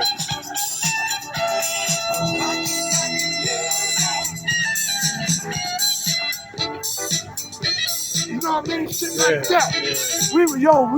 Listen, man. We was active, man. This is what the thing. This is what I mean about Mario. Right. You know what I mean? This was his shit right here. Yeah. You know what I mean? Anybody that know it. They know. You know what I mean? They know it. You know what I mean? They know it. They know this how we got there. Okay. You know what I mean? This was Mario. Yeah. That one is fresh. A lot of people don't know that. 123. Right. 123. Junior high school 123. This came after. Okay. This came after. 123 came after. Yeah. Okay. That's why. A lot of people talk about 123. They don't even know it came after. Did Mario ever have y'all dressed like in slacks and shoes? No, we were just like you see how the urban wear. Urban wear. Started out with urban wear. Then, first of all, I'll be honest with you, we wasn't even dressing. Right. We wasn't even dressing. That's a fact. So he didn't make y'all wear button-up shirts and slacks Mario and all never that? could make us wear nothing. Right. Of course, Mario learned it from us. He learned it from y'all, right? Exactly. What I'm trying to say, when I first met Mario, he had on pointy shoes. Right. And we used to snap back then. That's Right. our rapping stuff. We used to snap, call it the dozens. Negative zone. You should turn that down. I want to make sure I hear your voice. Right? Oh. Wait, so just in case, I don't know if it came out, did Mario ever make y'all wear a dress code, like with slacks and shoes? Mario couldn't make us wear dress clothes. Couldn't Nothing. make y'all wear that. Nobody Okay. made us. I'm going to tell you where the dress code came. It came from urban gangsters. Urban gangsters. You know what I mean? I'm talking about the hard bottom, like, okay, because Ced Gee, I showed you the video. Ced Gee tried to say. So now all these disco cats want to make it like they were hip hop, and a lot of their names said it. Like when somebody said, "Bless to my boy Disco King Mario, loved him," but he told you what he was, Disco King. They're like, Mario was the first hip hop DJ. No, he was a disco DJ. He was a great disco DJ. Mario's a disco DJ. Like, and we know disco DJs played in discotheques where they had dress codes. You had to wear slacks and the disco era. They was wearing the gabardine slacks and the hard bottom shoes. Mm-hmm. This is who these people were. You had to wear slacks and shoes, hard bottom shoes. Did Mario ever try to do that with y'all? No, Mario never did that one. It's because Mario wasn't really on a dress code. Right. What happened with Mario? Why y'all would think he's a disco DJ is because when Mario first came out, a lot of older people was messing with him, right? Okay. From my knowledge. I'm saying this from my knowledge. Okay. A lot of older people was messing. Mario started catering to us, the young crowd. The young crowd, right. He started seeing the things that we liked in the music and all that. Right. That's why I say he was a man of various music. Not no disco, just disco, no. Mario took that name. Mario wanted something, he took it. So he took it. He took it. Yeah, he took it. Give me that. Took Disco it. King Mario. He took that name. Right. From my knowledge, with me and my brother sat back, we elaborated for when we was younger. He took that name because this kid was running around saying he was Disco King. And Mario was like, you ain't king of nothing. Before Mario got with me, I had another MC. His name was JJ, the man with the golden voice, JJ the Disco King. Wow. And anybody tell you that they never heard about the guy with the golden voice, that was JJ. That's JJ. what he said, yeah. Yeah. That's how he used to say. What he used to say? I'm JJ, the man with the golden voice. He took that name because this kid was running around saying he was Disco King. And Mario was like, you ain't king of nothing. And back then we used to take names. If anybody know about it, that's how you think my name is Blackjack because I carry a blackjack or we play blackjack cards. No, it's just if we liked the name, we step into you. We're gonna take the name or you gonna give it up or you're not. And I believe from what me and my brother talked, that Mario was saying, this dude was running around saying he Disco King, and Mario was saying he wasn't king of nothing. And you're not gonna come through this project talking about you king of anything. And Mario took it. So, and being he liked the music, it just fitted the situation. Right. It was a coincidence to my knowledge. Right. Now, anybody older than me may have different knowledge to that. But from my brother's standpoint, me and him elaborating and chopping it up with it, that's how that performed. Right. Now, after that, when Mario started, because y'all really need to understand, Mario started this music, he catered to the young people. Why? Because if you look at most of his videos from back then, it's always young people around him. Why? Hip hop was, we were playing for the kids. Right. Okay? Children playing for children. right. Children playing for children. Right. Think about it. How you gonna play disco music and all this other kind of grown music when you got nothing but kids around you? Right. You going to cater to the kids. You gonna say, yo, listen, these kids like this kind of music. These kids is carrying my speakers, carrying it, they dancing. I got to check in with that. Right. And you checked in, and Mario checked in. And when he checked in, Mario wasn't even like an older, crazy kind of old man type of, no, he was young too. Yeah. Hip hop was created by kids. Mario was young, man. Was young. Yeah, so Mario he liked it in himself. You know what I mean? So that's when he catered to all of us. And he started playing our music. Right. Because remember one thing, if y'all don't remember, before that we was dancing in out like 123, and I don't know what they was doing, but in 125 where we was from, on that side, we used to dance in our lunch periods. we was in 7th grade, 6th grade, 4th grade dancing. In our lunch period, that's when Michael Jackson and all that. Yeah. But and Mario was checking this as we coming up. Yeah. He watching all this. Yeah. Remember, they the elders, so they watching the youngins. Right. I want to say something too. People may not understand. Mario, like you said, catered to the young people, and the young people at that time was like the original Zulu Nation. I saw like a picture, and I gotta ask Ahmed, is that him? But in the background, behind Mario, it looks like Ahmed from the Zulu Nation. Right. These are the original Zulu kings. You know, Bambaataa was one, you know, Kool Herc was one, Grandmaster Flash was one, but you had other people. You had people over here like Disco King Mario. God bless his You know, soul. who's Chuck passed City away Crew. now, Chuck City Crew. People got to understand, when Mario was 20 years old, 20 or 19, 20, the Zulu Kings was 15, 16, Mario 14. was older than us. He was 4 to 5 to 6 years Mario was older older than the us. original Zulu King. But So he seen the activity. Right. He seen the smoke. Right. And So- Mario went to the smoke. So my point is, people can't try to say Zulu started it if Zulu was under Mario. They was youngsters following after Mario was 4 or 5 years older. No, Zulu couldn't have started it because Zulu came after the Spades. Right. And the Spades was the originality Right. of breakdancing. Right. You gotta remember one thing, Spades, they wasn't breakdancing like us. Like I said, every certain area or point that came through hip hop, somebody took something from it and made it theirs. Yeah, changed it, right. So when Transformed, we right. seen the Spades doing all that, you know, on the floor, Right. you know, and all, and we made it more out of it. Right. Just like when we left, they made more out of it, of hip hop. It started spinning on their head. You gotta see the evolution of it. That's where it came from. Zulus Right. was dancing with us before they was Zulus.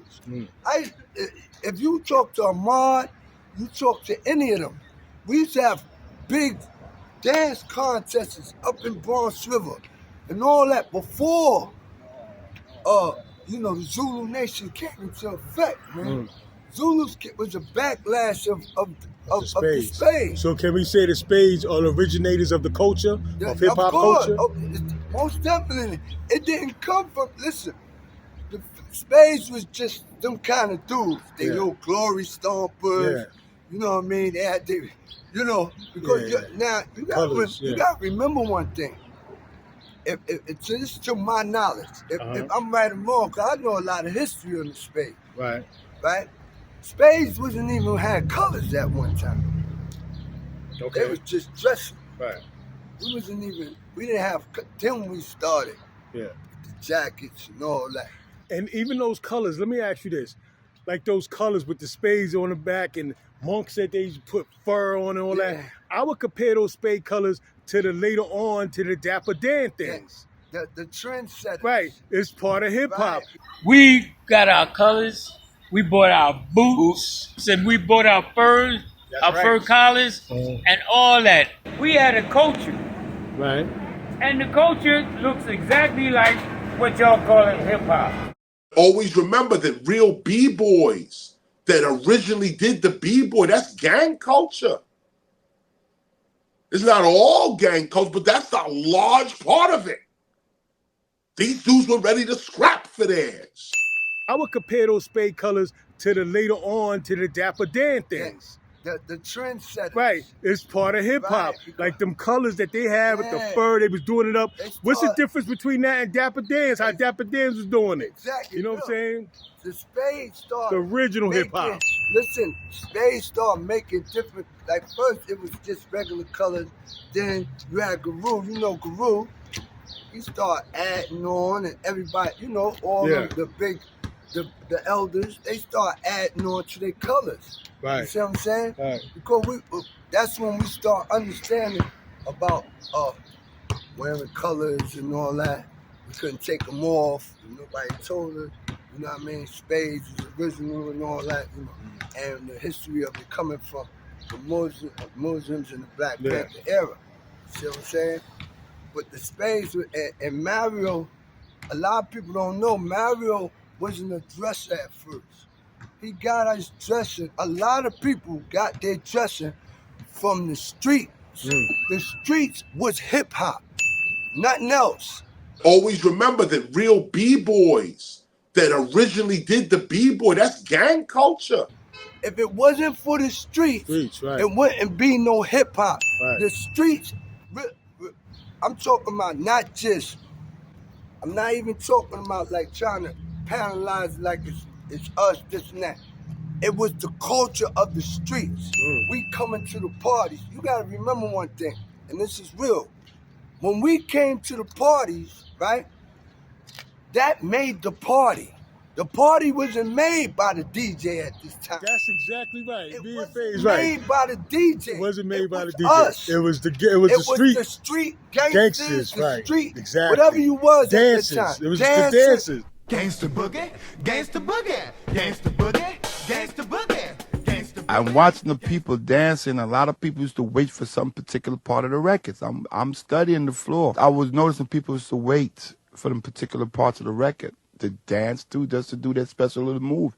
So I said, listen, I'm going to do a thing. I'm going to call it the merry-go-round. So I put all these breaks that I know that I have in my collection together. Gangsta boogie, gangsta boogie, gangsta boogie, gangsta boogie, gangsta boogie, gangsta boogie. It was made by the DJ. Us. It was the street gangsters, the right? street, Exactly. whatever you was dances. at the time. It was the dances.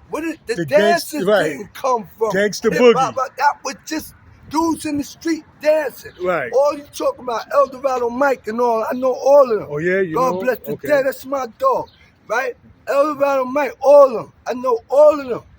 I think those are the dances at Cool Herc parties, right? Yeah, Eldorado Mike, Sound James familiar. Bond.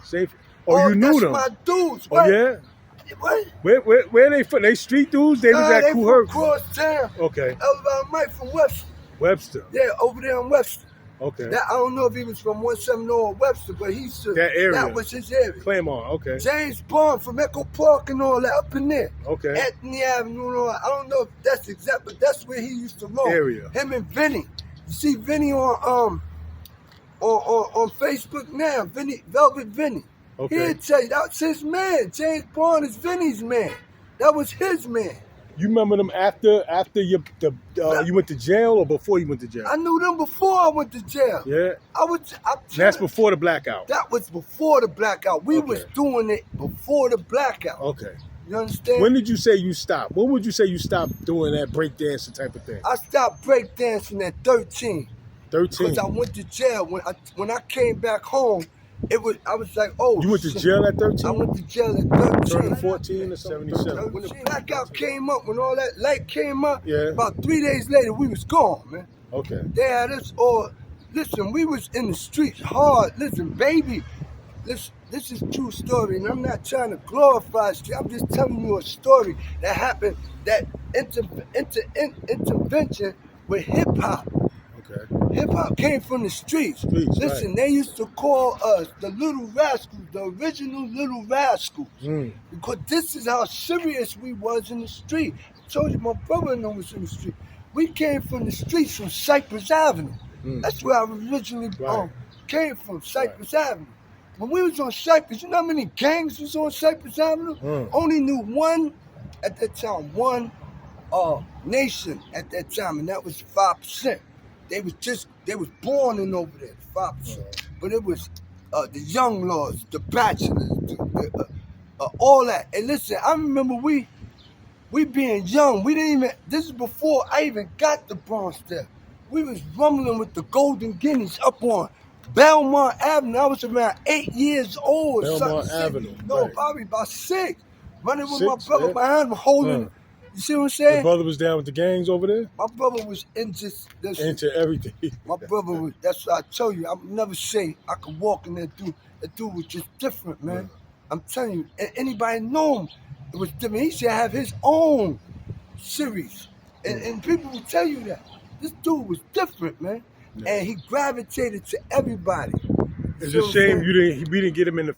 But listen, go back to what you said. You said hip hop didn't start with the DJ. No, listen. The DJ, right? See, hip hop is like, I'll be honest with you. Hip hop is a movie. It's not a documentary. It's a movie. It's a I'm movie. telling you. Okay. Hip hop, and it's not that movie that you seen with them just dancing. Okay. Like, you remember? What, B Street, Wild All Style? that, all them. I get that. That came later. Right. Hip hop is a real movie, and I'm talking about from the streets. Right. You got people. You don't even know the first girl Zulu queens. They had the first girl Zulu queen. That's another thing. Girls is more involved. My sister, right? Shirley Lawson. Right. My Tex, DJ Tex. Right. His sister, Lilo. Right. They was dancing. They was burning. Would you say burning is a part of hip hop? Of course it is. It is. That's just something. Burning is a That's so you can get into the break. You see people do this World Cup. They was burning. Right. And these girls, Sterl's sister from the CHUCK City crew. That's something, what you saying is something that I think a lot of people miss, that they don't understand. Female crews and females is much more involved with the start of hip hop than it was, because people's first impression of hip hop dancing is the movies. It's not. When it was dudes against dudes, boy crews, but right. Listen, it was more girls involved with early hip hop. Right. It was real. My sister and my brother taught me how to dance. My sister was nothing to mess with, man. She could dance. I used to bug out on what are those? You know what I mean? And I told you, we gravitated, we took it, and we just went more viral with it because we was younger. Okay. But because by the time we started doing it, my sister and my brother was a, yo, listen, anybody ever seen my brother dance? They'll tell you. My brother was a beast. I talk about dog talk. Because I don't like to keep thinking, people think I'm trying to glorify my brother on everything. It was various of people there. At the time, you had Blue from Soundview. Blue. You had Soundview was dancing. They never spoke on that. It was dudes used to come over here from Soundview, and they used to dance against us. We had in the carriage rooms and all that. We was dancing and all that. That's why I'm telling you, it was big. All right, so DJ FaZe. Yes, sir. It's a situation with Ced Gee, Ultramagnetic M.C. I sent you the video. What'd you think about it? I think. Hello? Hello? Quiet on the set. Camera speed. Sound production, take 2. Okay, so Ced Gee, Ultramagnetic MCs. I sent you the video. What you think about it? Hey! How are you? Hi, Queen. What's the matter? Why are you working on the other? I didn't even know. That's it. Wow.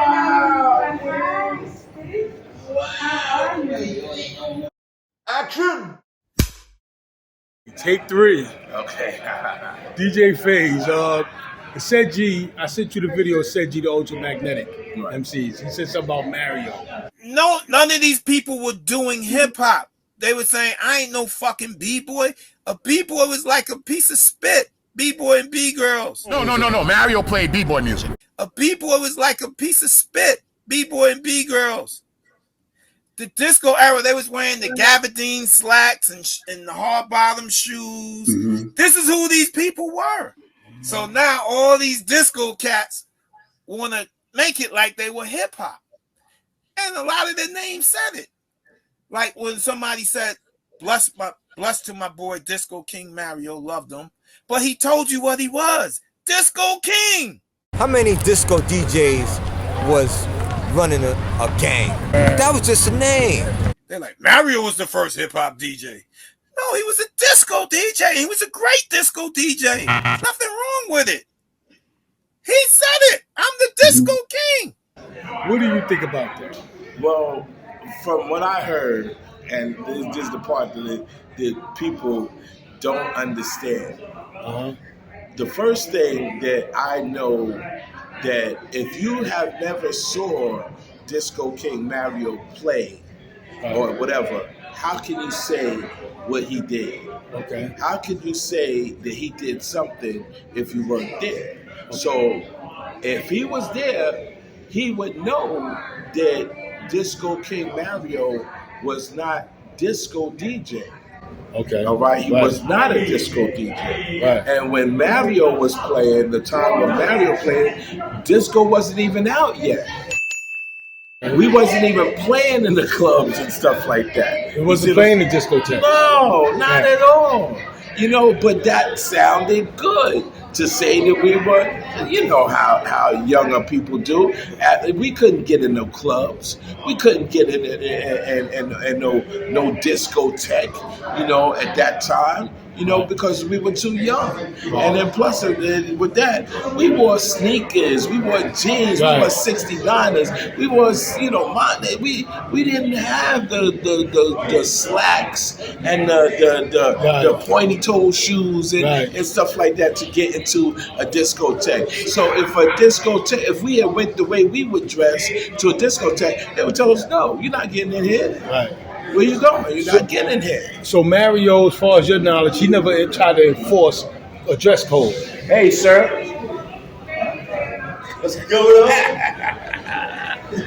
What's up, big dog? What's going on, I just brought Cholly down. Oh, yeah? Yeah. Oh, yeah, I saw him. You coming up to Chirac Day or no? I don't know. They don't support me, so why should I support them? No, we got to change that. Yeah. You know? Right. We got to change. Right. We got to take us something after Russia. Okay. Yeah. Okay. So what I'm saying is that, you know, if you don't know something, then you really shouldn't talk about something. You know, I don't do that. I don't talk about anything that I don't know. If I don't know, I'll ask. But that's what the whole problem with this whole hip hop is. People are saying hearsay. Right. They weren't there. Right. You know, and that's one of the biggest things of why it takes so long for us to go ahead and explain what happened with us, because back in 71, 72, you couldn't come to Bronxdale unless you lived in Bronxdale. And if you didn't live in Bronxdale, you better have somebody that lives in Bronxdale. So it was closed circuit. It was like closed. You could not come in Bronxdale. So all the people, they had to wait until we actually went to 123. That's when people started seeing it, started really knowing.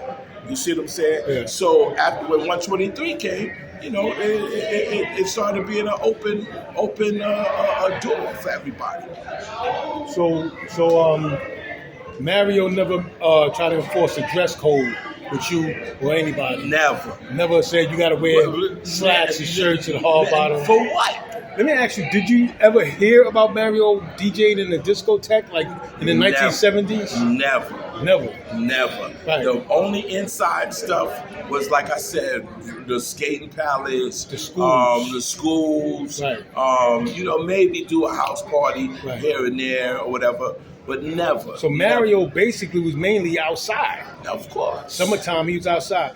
You know what it is, Faze? Maybe that Ced Gee, Ultramagnetic, maybe what it is that by the time maybe he did come to see Mario play, and maybe he came during the disco era. Like I was talking to Ty Boogie. Ty Boogie was his record boy, and Ty Boogie said that Mario was rocking that Candy Staten, that Wake Up Tomorrow, in the hood though. But he was rocking this in the hood, some of the most dangerous neighborhoods.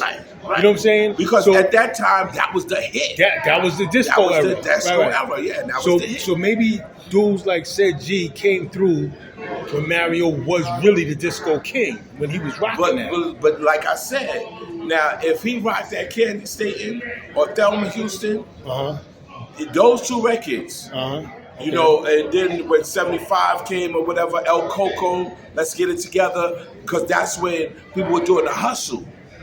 Candy State was later than that, 78, 79, but go ahead. There you go. So the disco records that he was doing, like I said, this is 75 and up. Right, 75 to 80. Right, and that was the basically the disco era. Right, correct. And so now, you know, things like El Coco, Let's Get It Together.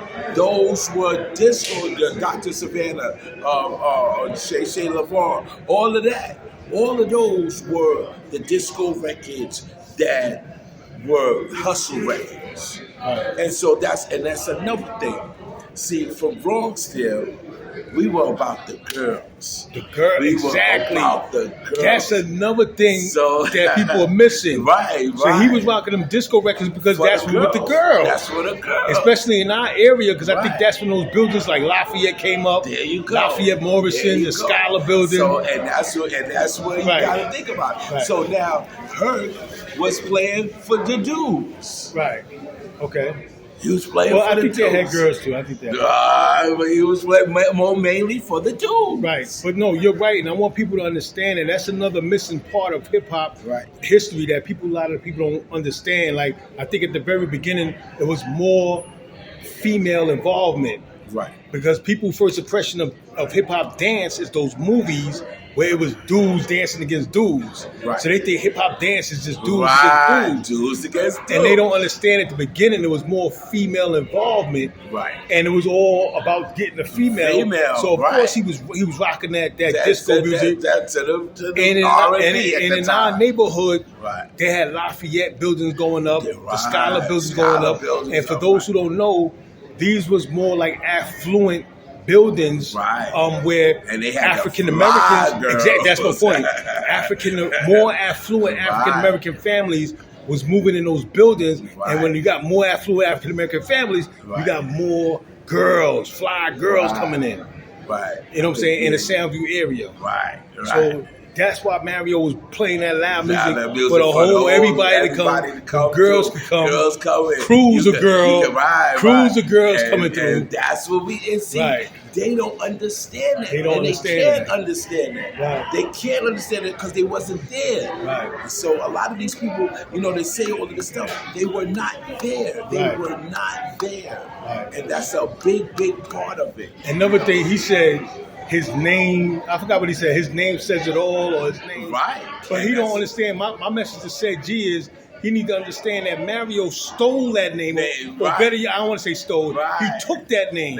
Mario took the Disco King title from JJ.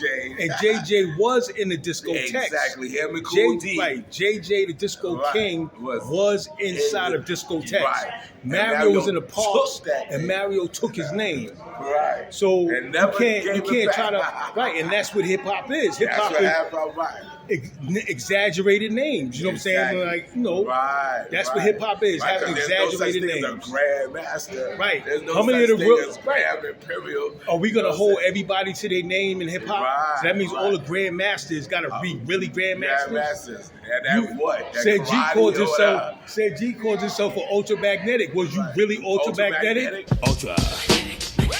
MC's Ultra. MC Ultra.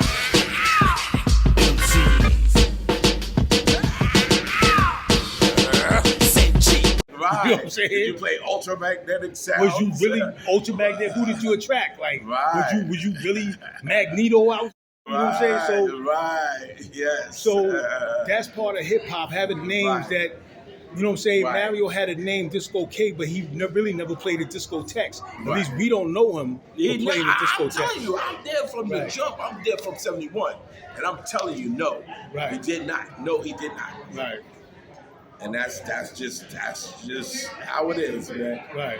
I gotta go into this thing right now, but I think you did what you did, and I can't wait. About themselves. But what I'm saying about that is Mario came over here because he was a king. That was a king. That's probably why he took that name, because he knew he was more than what that dude was. Yeah, but look, the name is catching up with him. Like, the name is, they're trying to use the name to keep him out of hip-hop. Did I told you, I got the chance to speak with, I got the opportunity to speak with Grandmaster Flash. Okay. And Grandmaster Flash said something like, I asked him, I said, yo, is Mario one of the founding fathers of hip-hop? And maybe he didn't fully understand me, maybe he misunderstood me because he was on the phone. A lady friend of mine was next to him holding the phone to his ear.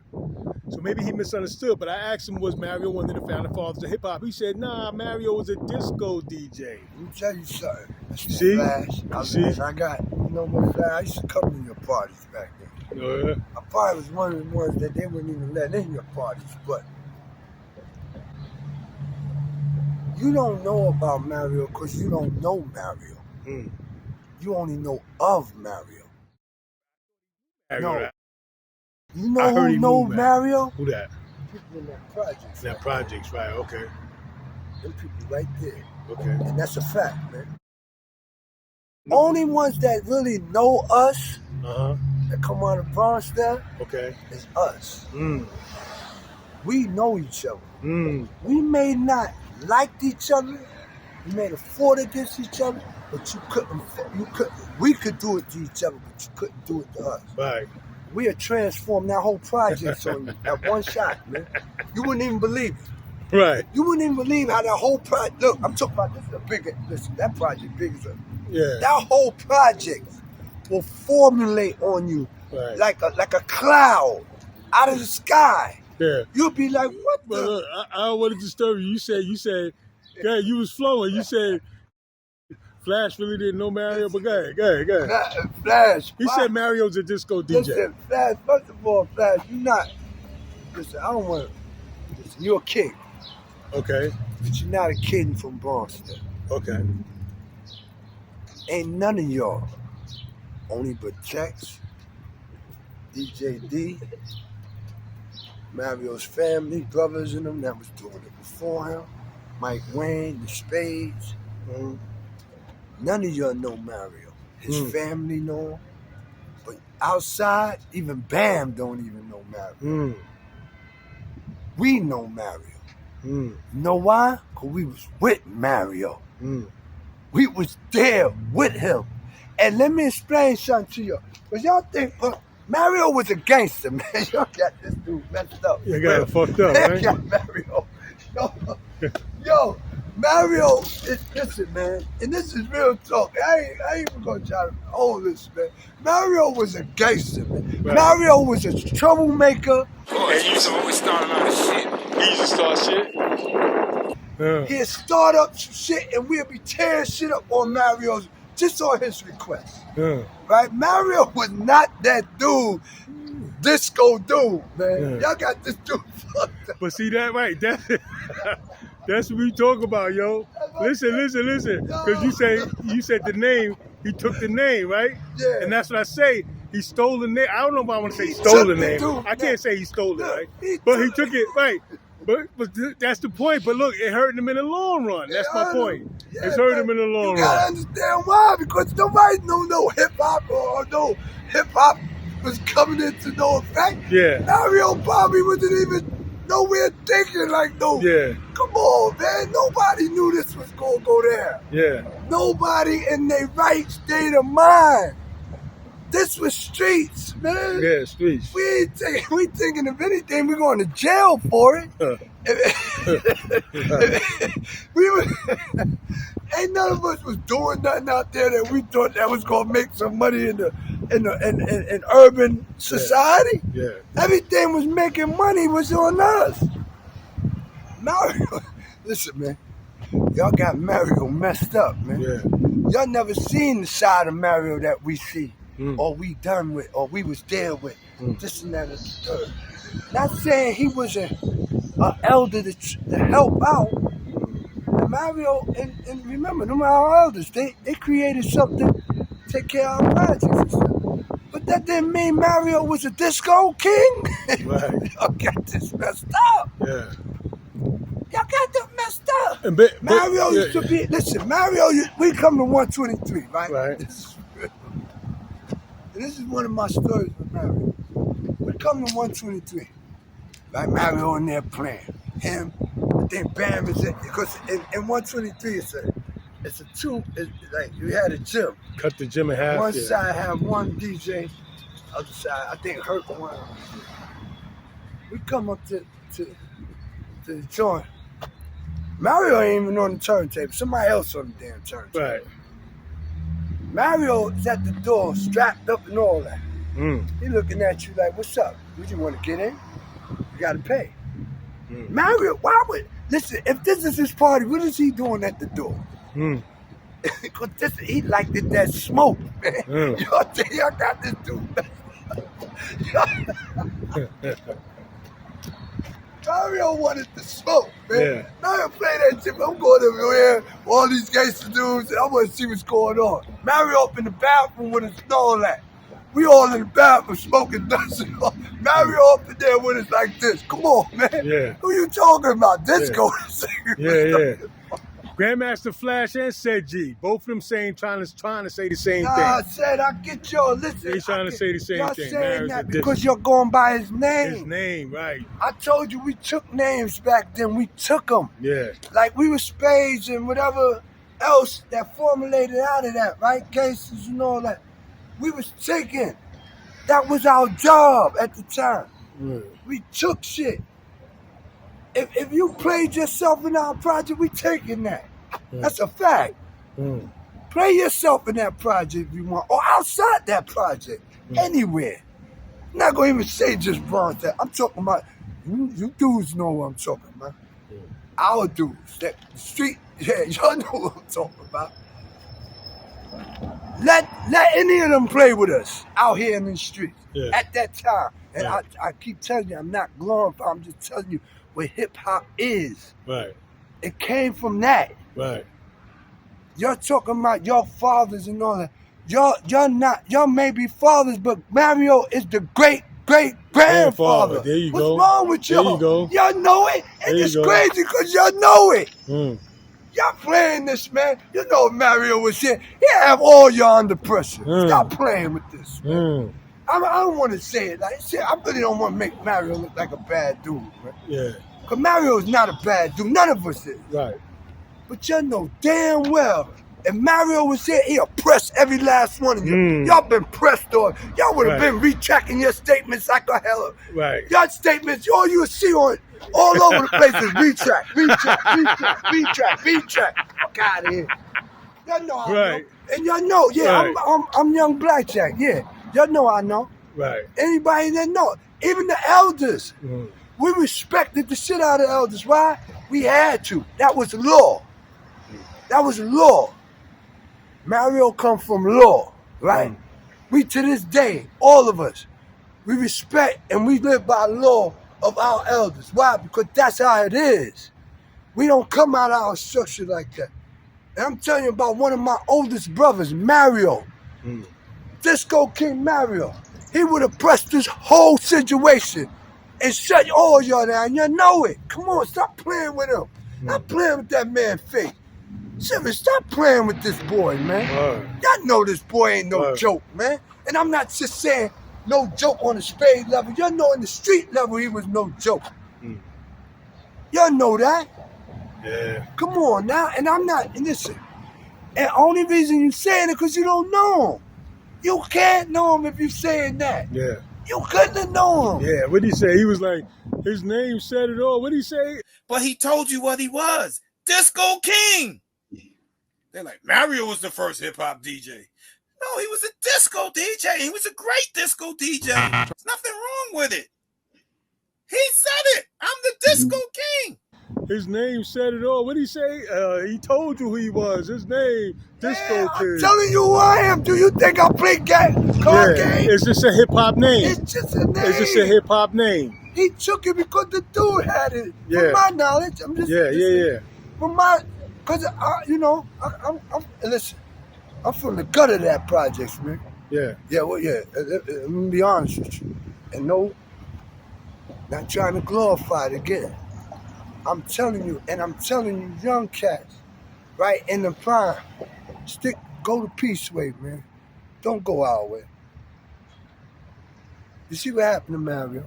See what happened to the lobby? I told you, death was on the horizon for all of us. Any of us that kept up, jail saved me and rescued me. I didn't want to believe that. If I'd have stayed down here and never went and did them bids, I would have been, if it was in drugs, it would have been the streets, life. Listen, man, my brother got killed, man, real early in the game, man. My brother was 27 years old when he got killed. They couldn't let him live, man. He was, this is what I'm saying. Death on the rising for all of me and my brother up in Washington. He trying to kill us in Washington, D.C. and everything. Yeah, you was in D.C.? Yeah, we up in, that's when Wayne Perry and them was there. We was up in there, my brother knew Wayne Perry and all. Your brother knew Wayne Me Perry? and Devon on, we up in Wash. Is this before the Alpo days? Yeah, this before Alpo even got there. We was up in Boston before Boston was even Boston. Reggie Malcolm, you know Reggie Malcolm? Yeah. Listen, my brother was fly. Remember, I had a brother, I had an uncle, I had a father that was fly, used to wear suits. I had Paris and them used to be fly. And a lot of people used to be fly. That was the thing back then. The thing back then, we didn't wear jeans. We went to AJ Lester's, Phil Cronfield, Layton's. And what year? That was in the 70s. Reggie Malcolm was all up in there, up in Boston. Black Willie and all. Yo, these niggas are street dudes. I don't know how y'all got these dudes messed up. I'm just giving you the truth. I ran with them, all of them. But I still need money, man. You see my hip, you see my stomach, you see all that, man. I don't brag and I don't, the streets ain't never been kind to no one, man. Right. And I tell these kids that, man. Right. Because I don't want them to make the same mistakes that I made in life. I was up there in the 70s, man. 70s. What was it like up there? It was crazy. It was crazy. Washington's always been crazy. Always been crazy. Yeah, that's when Lou the Clown, Peppy, Baldy, Headmo. If I wasn't the youngest out the crew, I was the oldest out the crew. It was one or the other. I ran with I could tell you about every last dude that come out of Bronx, that probably come out the Bronx. And Brooklyn, and Queens. Yeah, and that's a fact. That's a fact. I remember all the legends you heard from them. From XXL to the Fat Magazine. Most of them dudes was my dudes. And that's a fact. And if they wasn't my dudes, they was my brother dudes. And if they wasn't my brother dudes, it was somebody of our dudes that we ran in the pack. So they done heard about this one and heard about this one. Oh, you such and such brother. Oh, you such. That's how it was, man. Yeah. Mario wasn't no clown. Wasn't no real DJ. You're crazy, man. Mario just took interest in that. He just put it on. He just Would you say he wasn't a real DJ? All right, but Mario wasn't doing no cutting. Mario mixed like every other. Well, I don't know if he was mixing, cutting, all that. But no, that's important. Let me tell you why. Okay. That's important. Okay. Mario, and that includes Bambaataa too. Okay. Okay? That includes Bambaataa too. Right. They were not, and you know what? Herc too. Okay. They were not real technicians on the turntables. Right. They did what basic mixes, blends. Okay. You know what I mean? Basic stuff. Man, when Mario had all that music and all that DJ shit and the red lights and the stop signs and all that, man, he had one of the biggest DJs in the Bronx. But the thing was, man, is that the nigga couldn't DJ. You know what I mean? That's why he had Grand Wizard Theodore and all the motherfuckers playing music for him, man. You know what I mean? He had the power, man, but he ain't had the hands, man. Mario is not a game, man. Right. That boy's name was not a gang, man. Right. That boy was not a game, man, for nobody. Mario wasn't just that type of dude, man. You had to, listen. That's what I'm telling y'all. You're talking that Mario would have stepped to y'all, straight up. You had to go pound to pound with that boy for that. Talking about, yo, he is this what? Mario been at your studio right now. Talking about, yo, call fast there still. Yeah. That's how he got down. Anybody know him? He's a troublemaker.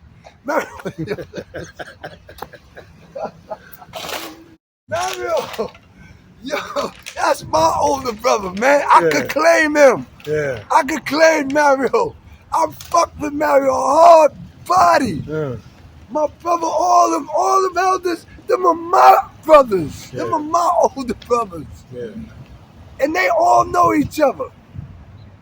And none of them is no game, man. Ain't none of. I don't even think there's a spade you can that you can say is a clown. Yeah. You see what I'm saying? I'm just saying, not trying to, but see, y'all got them messed up, man. And I'm just telling y'all, from growing up with them, right in the project, Mario is not a founding father.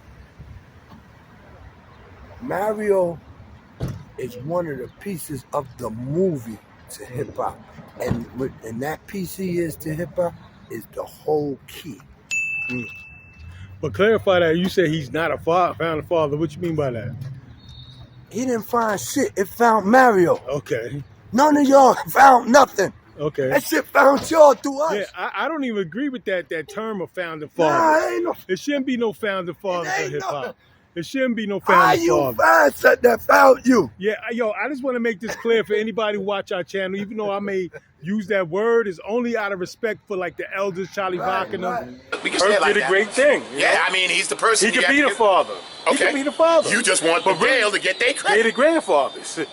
They're the grandfathers. Okay, I hear you. He Fair could be the enough. father. Fair enough. Fair enough. But If you have a also- father, there's got to be a grandfather. Gotta be a grandfather. Okay, fair enough. Charlie Rock and them say Herc is the father and all that, and that's cool.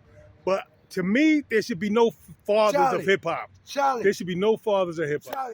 Back then, I saw a flyer that said, I don't know if it was a real flyer, but it said, Kool Herc, the Godfather, right? Did y'all call him the father back then? No. You didn't call him the father back then? No. Right. No, we ain't call him the Godfather. We just Kool Herc. We call Kool Herc, and can I tell you something? That was enough. Because once you said Kool Herc, they know who you were talking about. So y'all didn't say the father or the Godfather? No. Okay. No. To me, there should be no fathers of hip hop. Charlie. There should be no fathers of hip hop. Charlie, you know you my dude. And you gonna always be, I love you to death, man. I love you to death. But you should have been told them dudes with Mario, man. Yeah. All that beating around the bush. Yeah. It ain't no beating around the bush with Mario. Y'all know it. Come on. We was there. But listen, like Ced Gee, he right? should have shut it down, right? Period. Should have shut it down. Look, man. You see what your brothers is telling you. Peter, Wu Orlem, Mike Wayne. These are dudes was there before us. Right. Before, and if they saying it was that way, and then we came behind them and seen it, it was like that. How the hell you gonna dispute that? Yeah. I want to say this thing about Ced Gee. Ced Gee said what he said about Mario, and he quoting Charlie Rock a lot. What I like about Charlie, whereas when you listen to Charlie, he's telling the more true side. And Charlie was actually down. I think my boy Charlie Rock said it from Zulu Kings. To quote something from my boy Charlie Rock, he said, it's kind of like what Charlie Rock says from the Soundview area. I see him quoting Charlie Rock a lot. But the thing is, why does he not quote Charlie Rock when Charlie Rock say Mario is playing break beats? No. Mario played B.Boy music. Right. He played disco stuff too. Right. And when he played disco music too. Right. But, he had CHUCK City crew. Right. You had my man like Johnny and all them. They were B-Boys. They danced. Right. And, he played hip-hop music. He was a disco DJ. He was a great disco DJ. Why does he not quote Charlie Rock when Charlie Rock say Mario is playing break beats? Mario was playing break beats. Charlie Rock confirmed that Mario was playing break beats for the B-Boys. So why Ced Gee don't quote that? Let me tell you something. I give Charlie Rock founding father before I give anybody that. And he probably don't even know what I mean by that. What you mean by that? Charlie Rock breaks this down very, very cordial, right? Okay. He could put pieces together that you would see a movie with. Nobody since I've been on here but you and Mike have done that. And Spades. I give Spades, I love you. Crazy. Right? Right? Y'all the ones I would say is the fathers. You know why? Because you're seeing what's happening with the children and you're told the story right. Charlie tells the story right, but one thing Charlie's not doing is keep taking Mario and putting Mario somewhere he don't belong. Mario don't belong with none of y'all. With nobody. What you mean? He's the key. It's only one key when you open that door. He's that key that opened the door and let everybody come in. The gangsters, the youngins. Right. He brought the youngins to make hip hop. Right. Think about it. He the key. He the key. Right. I even think Mario helped Herc get a couple of gigs. I think Mario was hooking up things for Cool Herc to play over in Webster. I love you. Right? I love you, Herc. I know you remember that day happened in Bronx years ago, way years ago, right? It wouldn't have happened in Bronx River like that if you was from Bronx or from Bronx River. It wouldn't have never happened. You see, anytime Mario or Bam Bada throw something, nothing like that go down. But when you or anybody else did, it went down. There was a reason for that. There was a reason for that, bro. They know what I'm talking about. When we was up in Bronx River, and that thing popped off. Yeah, think about it. And that thing popped off, and them days went off. I'm just letting you know. It wouldn't have happened to nobody. It wouldn't have happened to Bam, and it wouldn't have happened to Mario. Why it happened to you? She wasn't from where we came from. You're not one of us at that time. At that time. It's anywhere. It's just like if we went up to Little Italy and we up in there. I hope that Cool Herc start teaching. Cool Herc. They call him the father. You supposed to teach. It's one of the founding fathers of hip hop, Cool Herc, y'all. No, not one of the founding fathers. Well, The founding father. I'm the founding father. I'm the inventor. Nobody else stand on that platform with me. Do you think Cool Herc give y'all the credit that y'all deserve? Like when he speaks publicly? No. No? No. There's some good things he did, but there's many more things that he could have done. Many more things that he could have said and did to put things in perspective. Being that he didn't put certain things in perspective, you got people just imagining, coming up with things that happened at that time that Herc could have solidified. I give Coca Rock more respect. You know why? Not saying Herc, I don't give you respect. You are the whatever it came after that. I don't know what the hell. You went to 25 days or whatever. I don't really know about all that, but I heard about it, right? Coca Rock was there though. Right. Coca Rock was in the streets. Right. He came from where we came from. Coca Rock know what he's talking about. Mm. He always tell you it came from where? The streets. He tells you that. Right. But Coca Rock know. This is what cats again fail to realize. We made it possible for cats to wear sneakers. I wore Pumas.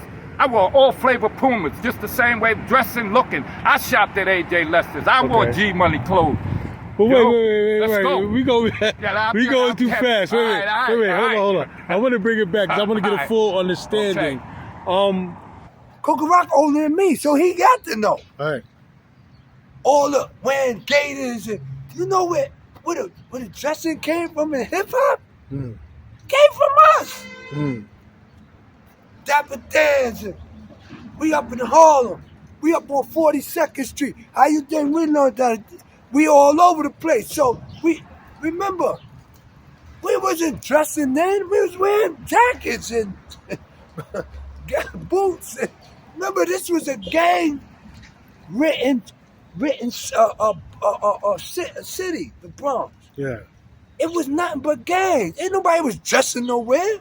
Not in our, not us. In the nightclubs, that's what in it the was. night, The discotheques. Even if they was going to that place called the Phoenix or the Tunnel and all that, with Black and all them was going back there. But they got their dressing from the streets. We got us dressing from Nicky Barnes and all of them, man. What's wrong with y'all?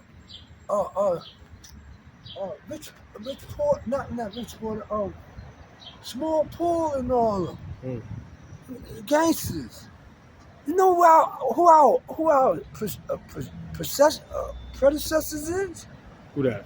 Al Capone and all of them. Fucking Humphrey Bogart and all of them. That's what our predecessors were. Actors on fucking TV. That's why I said we was characters. We got our shit from characters on TV. Okay. We running around like them. Listen, I want to show you how we was running around like them. We 13, 12 years old, man. We got on London Fogs, Derbies, Gators, and all that. We carrying shotguns in our joints and all that. Like, who was doing that? Who was on TV? James Cagney and all. We got our gangsterism from them, from actors on TV. That's what we got. You serious? That's what we grew up mimicking. Not no Bruce Lee. With the art, you know,